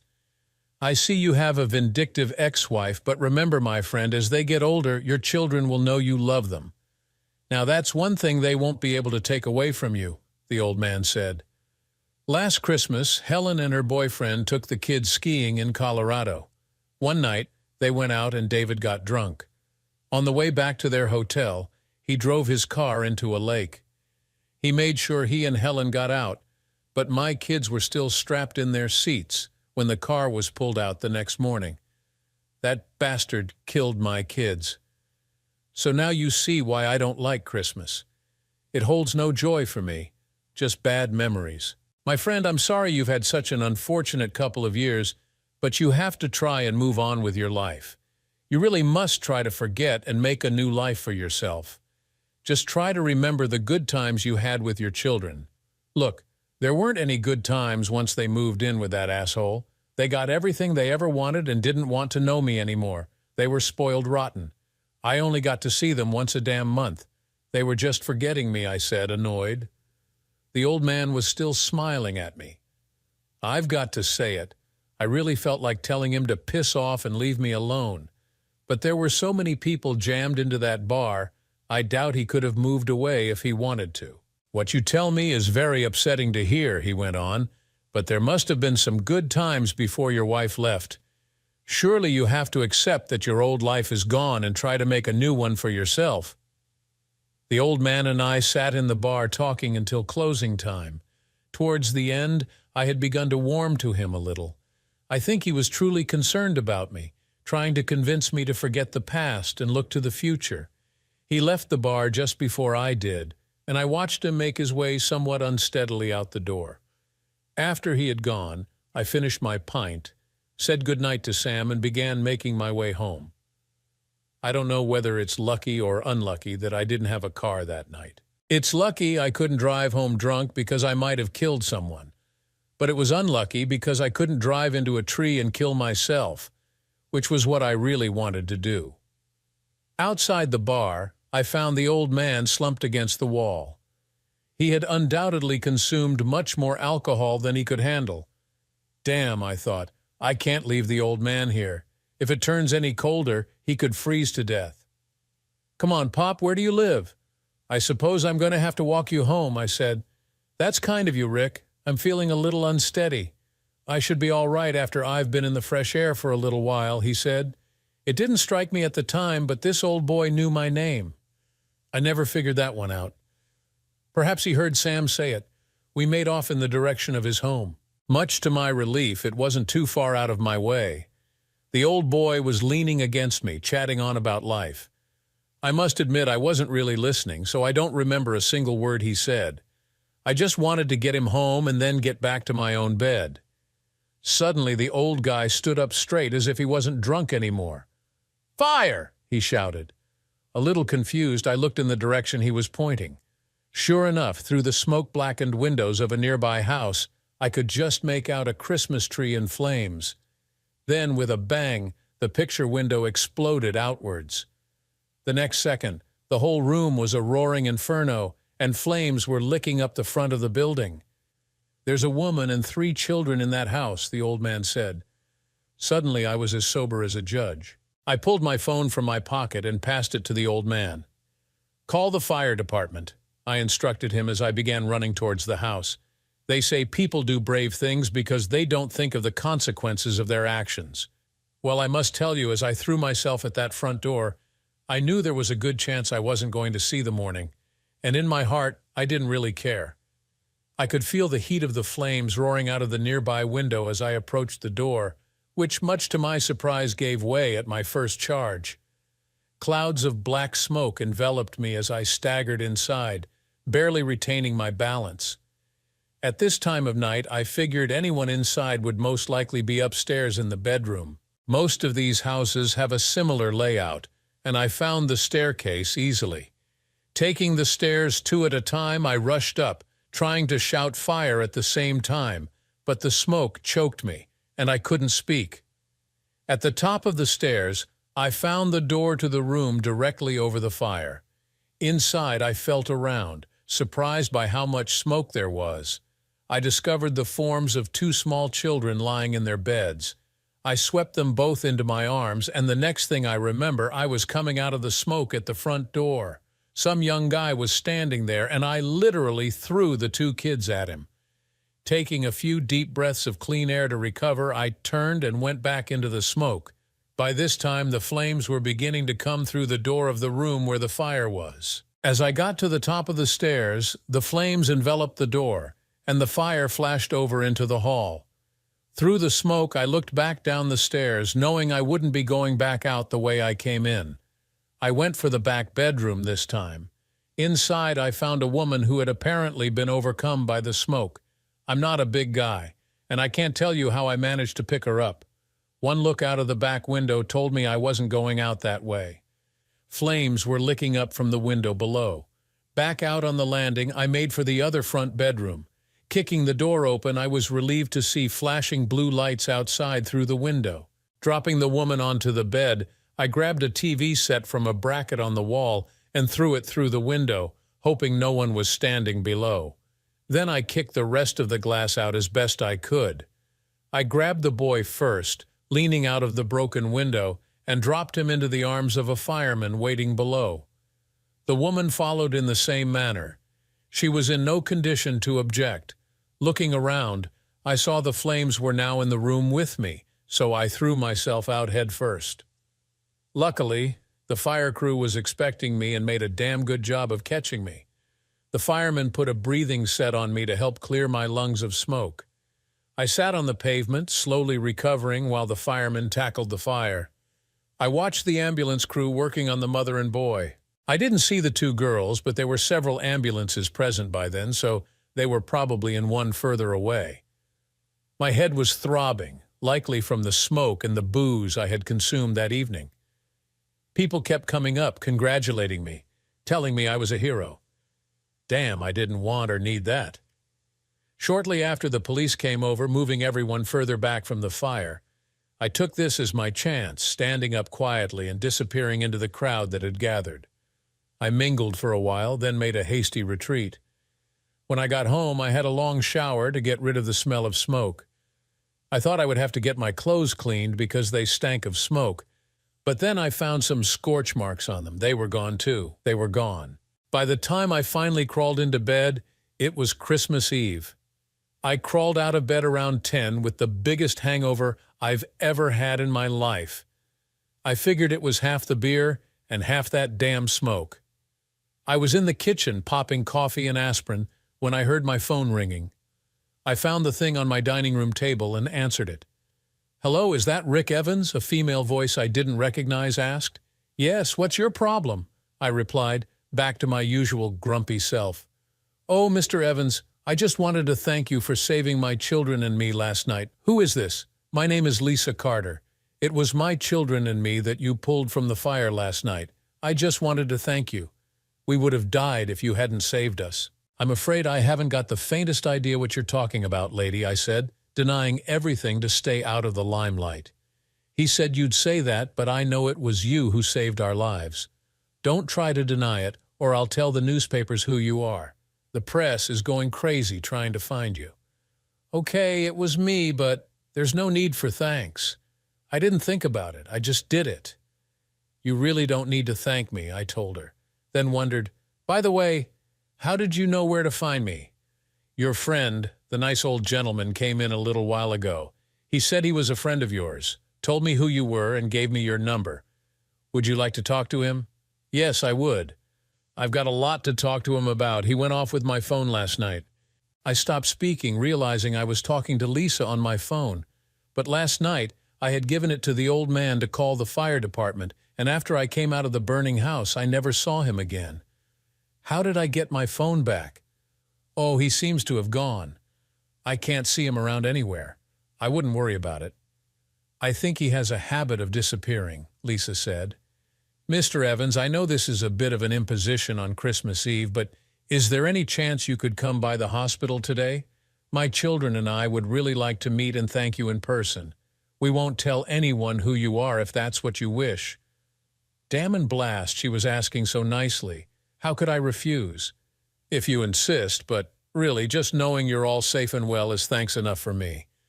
What a hypocrite I was. I didn't care a damn about her or her kids, and couldn't figure out why I had run into that burning house unless it was an unconscious effort to kill myself.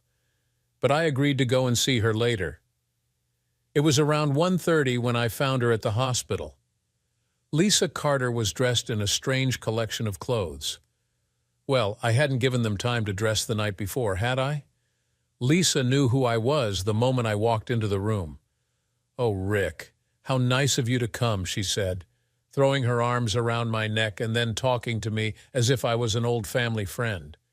There were 2 other people in the room who asked if I was her husband. She told them, "No, Rick is just a special friend." The couple left us alone, and then Lisa apologized for her behavior, saying the other people were reporters and she thought they might wonder who I was. I thanked her, and then she took me to meet her children. I was amazed that they all appeared to recognize me. The meeting, while friendly and a little overwhelming for me, was strained.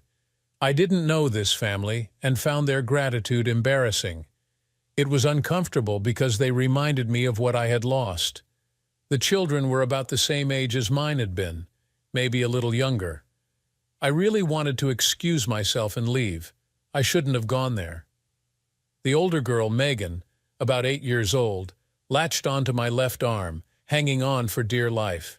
Then the boy, Jake, about a year younger, came over and took hold of my right hand and never let go. The little one, Emily, must have felt left out, but she solved that problem by climbing on my lap and locking her arms around my neck. I didn't know what to say to them. I could see a big bruise on Megan's face, remembering the impact with my shoulder as I picked her up the night before, but she never mentioned it. I hadn't been with them long when a lady from social services arrived. She asked Lisa if she had any relatives or friends they could stay with, but she didn't. The woman then told Lisa she would book her and the children into a local bed and breakfast. I knew the place and felt sorry for them. It was a hellhole full of asylum seekers and illegals awaiting deportation. I don't know why I said it, but I suddenly heard myself telling Lisa that she and her children could come and stay at my place for a while. I had the room, but why I invited them, I just don't know. I was really surprised to hear Lisa accepting my offer. This was all very weird.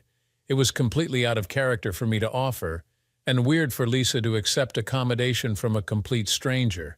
The day got even weirder. All 4 of us piled into my car and I started driving home. I realized I had nothing for them to eat, so we stopped at a supermarket and did some shopping, filling 4 trolleys. We were buying Christmas for 5. At the checkout, I noticed they had little in the way of clothes, so we went to the clothing store next door and made an even bigger impression on my credit card. Lisa assured me I would be reimbursed, which eventually I was. When we got to my home, I showed them where to settle. It was painful seeing the children in my kids' old rooms. I told Lisa she would have my bed and I would use the pull-out in my study downstairs. That way, she would be near the children and I would be on a different floor. No compromising situations could occur that way. There are some really weird guys out there nowadays. Lisa didn't know me from Adam, and I was watching my own back too. The children's disappointment was clear when they saw my house wasn't decorated for the season, so I dug out the artificial Christmas tree and decoration box. The children and I set about changing things with a vengeance. I spent forever getting the Christmas lights to work. Why is it they work fine when you put them away, but when you get them out again, you have to check nearly every light? Lisa still had the problem of Christmas presents for the children, which I solved by digging out the presents I had bought for my kids the year before. They hadn't lived long enough to receive them. I had put them away in a cupboard and tried to forget about them. It was painful, but having done it, I was glad. Lisa's children were about the same age as mine would have been. Christmas morning was the best I had in years. Watching the children open those presents was a strange feeling, but I'm not going into that, it's too painful. Lisa started cooking Christmas dinner while I played with the kids. Around noon, a guy from Lisa's insurance company arrived, telling her the company would organize the house repairs and inform her when and where to choose replacement furniture and carpeting. "They're on the ball," I commented after he had gone. "You're not kidding. I hadn't even told them about the fire yet," Lisa replied. "We didn't solve that one." Later, the insurance company said they had received a phone call on Christmas Eve reporting the fire and making a claim on Lisa's behalf. The odd thing was, their records showed the call was made in the morning, well before I had gone to the hospital to meet Lisa and invited her to stay with me. That Christmas was a good one for me. Yes, I did kiss Lisa under the mistletoe, but it was respectful only because the children insisted. Having children in the house again came to the neighbors' attention through their kids. Suddenly, folks who had been avoiding me for years were smiling and waving. They also started stopping me in the street for a chat. I thought we were settling into our new living arrangements when New Year came. At midnight, there was a bang on the door, and half a dozen neighbors came in with bottles of spirits. An impromptu party started up. Before my wife had left me, This had been a regular New Year's occurrence. Now it looked like they intended to make up for lost time. I won't go into details, as I don't remember much about that night until I realized the neighbors had gone home and Lisa and I, both drunk, were making out on the sofa. Nothing heavy, but I had one hand on her breast and the other on her leg under her dress. I suddenly realized it wasn't the right thing to do. Lisa is an attractive woman and very few men would want to kick her out of bed, but I didn't want her to sleep with me out of gratitude. I rapidly stopped the encounter. Lisa seemed surprised and went quiet before retreating to her room. We never discussed what had nearly happened and never got intimate again. Over the following months, we became close friends, but we avoided bodily contact. I became Uncle Rick to the children because little Emily had trouble pronouncing Rick. The other two soon called me Uncle Rick, and then the neighbors' kids did too. Over the next few months, the neighbors also called me Rick. I spent a lot of time with the children. Having them in the house was like a second chance, though I did get melancholic, wondering if I had been as good a father as I could have been to my own kids. Over time, I learned that Lisa's husband had taken his own life. His business had gone broke, and he couldn't handle it, eventually committing suicide.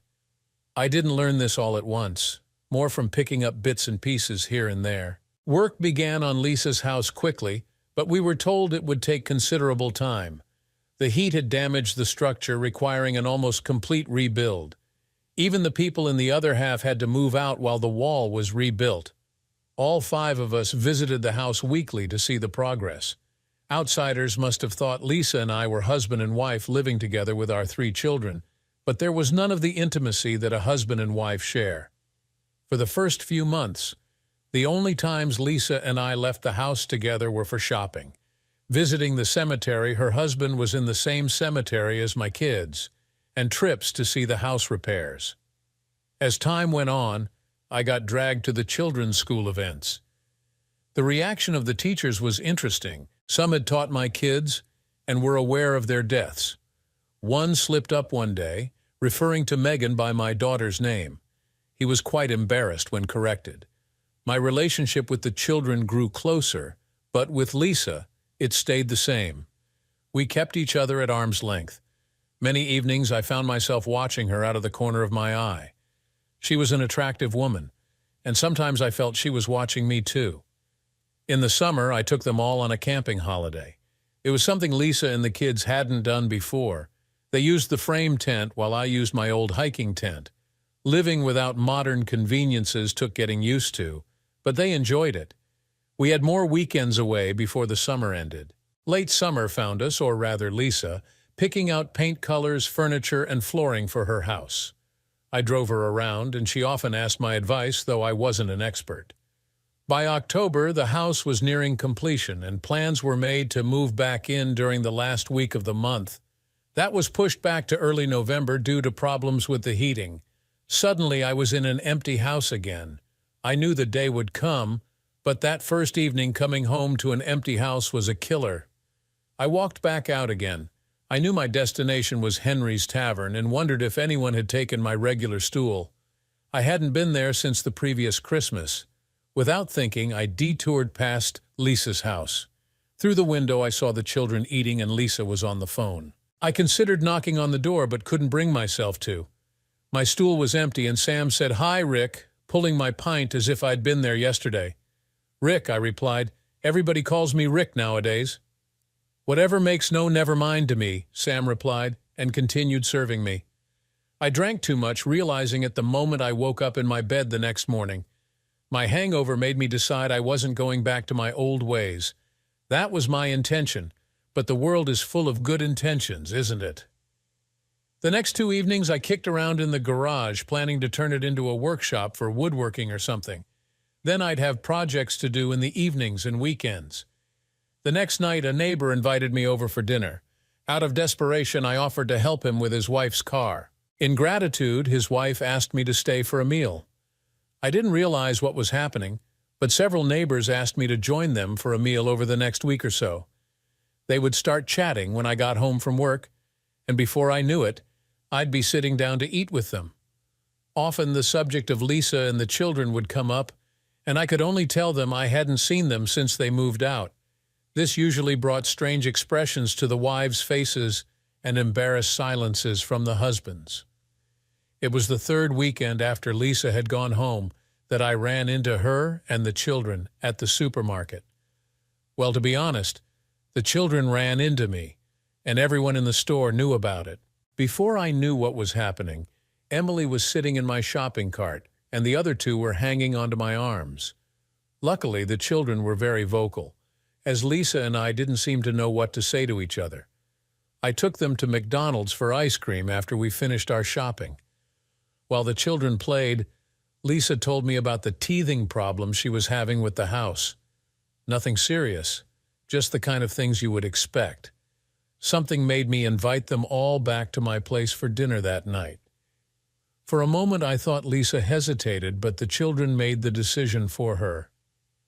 Let's be fair, Lisa cooked the meal. Maybe she hesitated because she had sampled my cooking before. That afternoon, it was fun having the children over, even though they spent most of the time playing with the neighbors' kids. I helped, or hindered Lisa in the kitchen, and we appeared to get on as we had while she was staying with me. That is, until she asked me to call the children in and get them washed up. Unfortunately, we both tried to cross the kitchen at the same time and collided near the back door. Lisa lost her balance, and I grabbed her to stop her from falling. Just for a moment I was holding her in my arms, and then we were both saying sorry repeatedly to each other, disentangling ourselves and retreating into our shells, embarrassed. Dinner that evening was spent listening to the excited children tell us about their day with their friends. Once the washing up was done, I drove the family home. There was talk of them coming over again and of me going to have a meal with them, but no actual date was set. My car was left parked in Henry's Tavern parking lot that night. I was too drunk to drive it home. On Sunday, after I'd slept off the drink, I went back to retrieve it, and it spent another night parked there. I didn't want to go back to that empty house until I had to, or until I was so drunk I didn't notice the silence. Monday morning, I didn't go to work. I went to the real estate agent to put my house on the market. I had no idea where I was going to live, but I knew I couldn't live in that empty house anymore. Losing one family was bad enough, but losing a second was too much. I moved out of the house, leaving it furnished until it was sold. The agents said it was easier to sell a furnished house. I moved into a small residential hotel near where I worked. It was pleasant, but I can't say I made many friends among the other residents. I had been reverting to the miserable old fart I was a year ago. I received invitations through the mail to attend Lisa's children's Christmas plays and concerts at their school.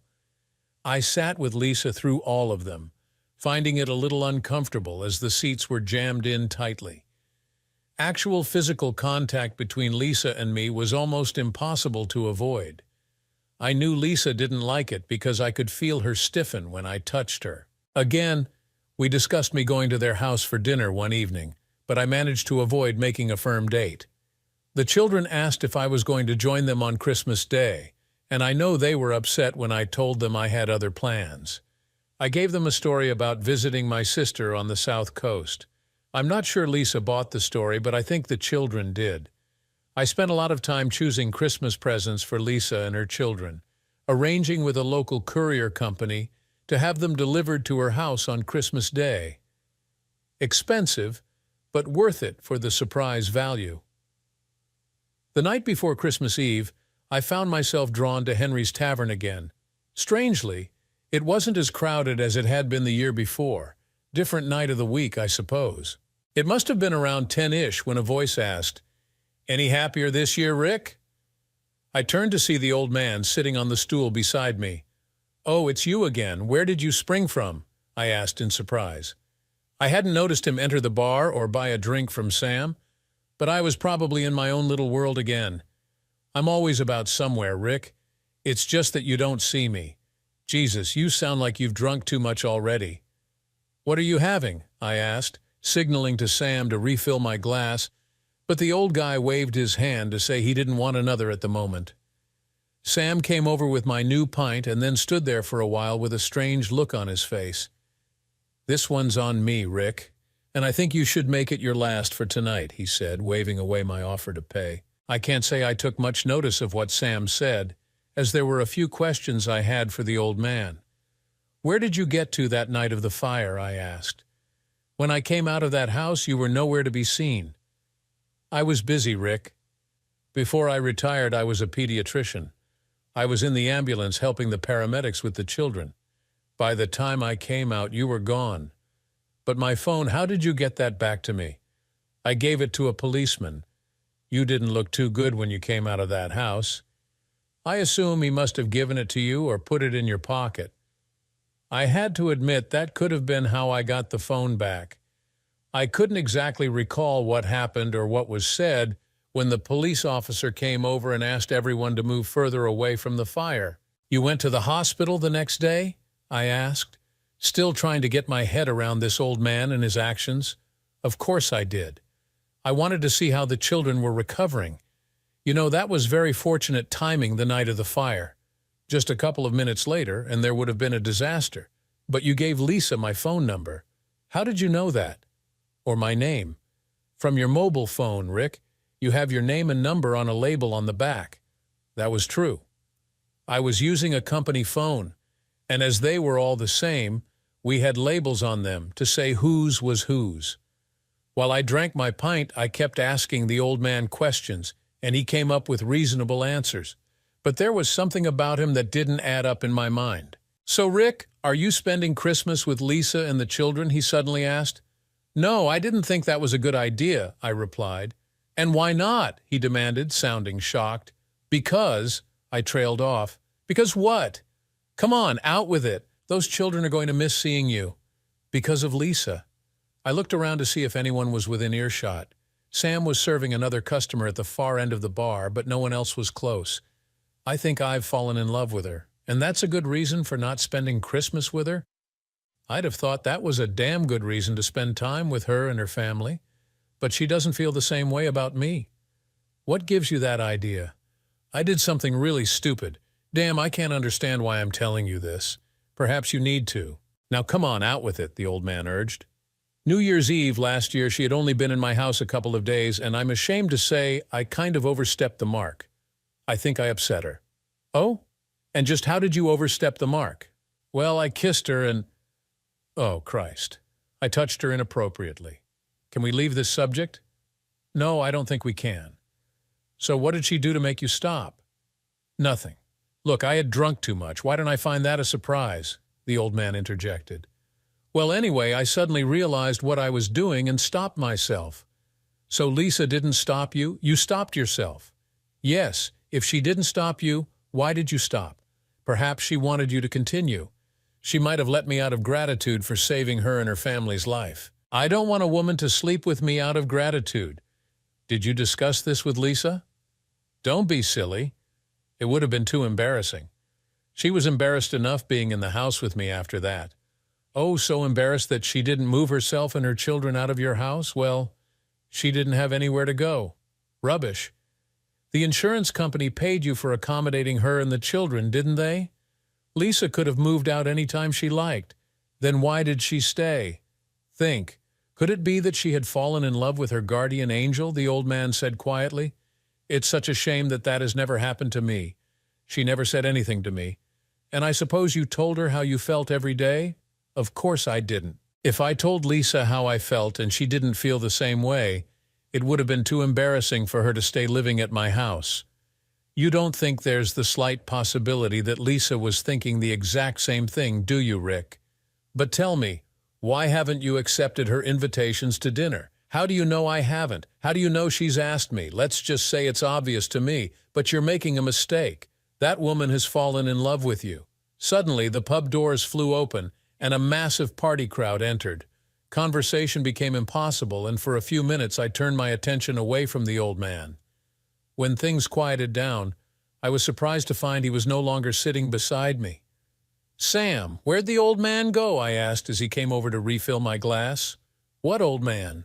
"The old guy I was talking to." "Christ, Sam, you've had enough for one night. You've been sitting there talking to yourself all night." "Time you went home, I think," Sam said, pulling the pint away and pouring it into the slops tray. "Do you want me to call you a taxi, Rick?" he added. "Sam, I think you better cut down on the sauce yourself," I said as I got off my stool. Once Sam decided I'd had enough, I knew I'd get no more from him that night. Christmas Eve, I woke up without a hangover. It was pleasant but not as surprising as it would have been if Lisa hadn't lived with me for a year. Hangovers were the norm for me. I had the day off work and spent it wandering around the shops. I had already bought the children and Lisa's presents and arranged for them to be delivered by couriers in the morning, but I found a couple of other things I thought they would like. I wrapped them up and took them to the courier office to be added to the delivery, then went back to the hotel with a couple of bottles of booze to keep me senseless until after Boxing Day. Back in those days, the pubs didn't open for long on Christmas Day. As I came out of the dining room in the hotel that night, one of the other residents, a guy everyone in the hotel knew as the Major, collared me. "Mr. Evans," I say, "old boy, do you play bridge?" he asked. "Well, I have, but I'm not that good at it," I replied, taken by surprise by his question. "Wonderful. You're just what we need. We don't take it too seriously ourselves, but Mrs. Grant has visitors this evening. Would you mind making up a fourth until her visitors go?" I didn't know how to say no to the old bugger. Damn it, what is it about officer types that they can get you to do things without really trying? So the next thing I know, I'm sitting down with three old farts playing bridge instead of going to Henry's Tavern. Still, it's only until Mrs. Grant's guests leave, I thought. Some hopes? The old girl never showed at all, and we were still playing at midnight. The Major and the other two thanked me for sitting in as the game broke up and made their way off to bed. By then they knew how bad I was at bridge, but they didn't comment. Lucky we weren't playing for money, or I'd have been broke. After they'd gone, I sat in the lounge for a while, watching TV. It wasn't until I got into bed that I realized all I'd had to drink was a couple of sherries with the Major and his cronies. I'd fancied a pint or two, but didn't think it right to drink beer at the bridge table. I was up early for breakfast on Christmas morning. God knows why, possibly because I'd had nothing to drink the night before.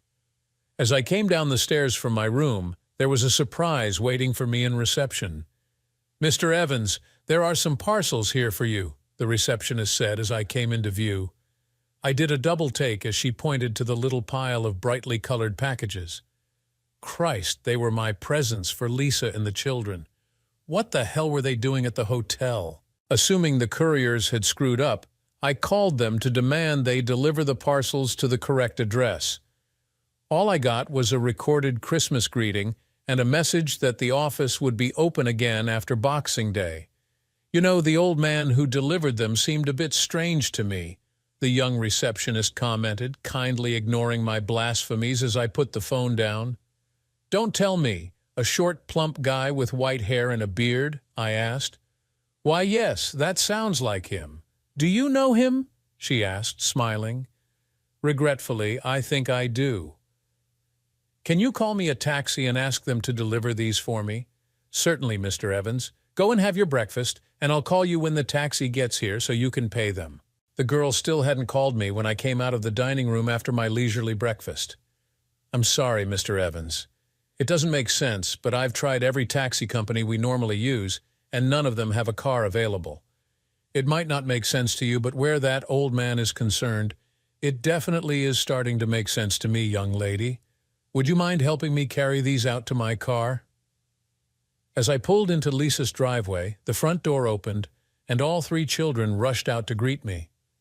I won't go into the rest of the day, but I will say that although I had said I wasn't coming, my attendance seemed to have been anticipated.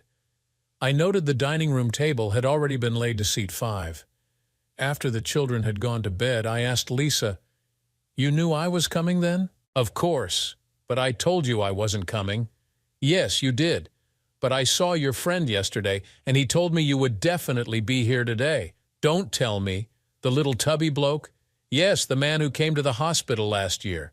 Did he by any chance say anything else? Only that I should lock the door after you came in and get my hands on your car keys." I looked at the coffee table where I'd put my keys. They were gone. "Looking for these?" Lisa asked, holding my car keys up. "Yes, can I have them, please?" "Of course." "Just come and get them," Lisa replied.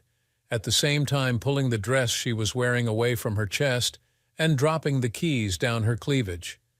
Then she sat there and smiled at me. "What am I supposed to do now?" I asked. "Come and get them," Lisa said as she jumped up and ran for the lounge door. "You know where the bedroom is, don't you? Lisa and I were married less than a month later. Well, you knew that was coming, even if I didn't. But there are none so blind as those who won't see. We've been living in this house together happily now for the last 13 years. I'm sitting here this Christmas Eve with my loving wife beside me, looking at an old scorched photograph hanging over the fireplace. It was just after our wedding when some photograph albums that had been recovered from Lisa's burned-out house were finally returned to her. They had been damaged by water and the fire itself. The insurance company had sent them off to specialists to see if any could be saved. "Lisa, who's this a picture of?" I asked as we looked through them for the first time. "My grandfather, my father's dad. I love that picture. Doesn't he remind you of Santa Claus? I thought he looked like the old guy, you know, the one I called my friend." "No, I don't think so. He's much shorter than my grandfather was. Strange, though, when I was younger I remember he had a sterner look on his face, but he's positively beaming there. I suppose memory plays tricks on us. Thanks for watching. If you enjoyed this story about Rick's unexpected journey from heartbreak to a new life, don't forget to like, share, and subscribe for more gripping tales. What would you have done if you were in Rick's shoes when the fire broke out? Let us know in the comments below.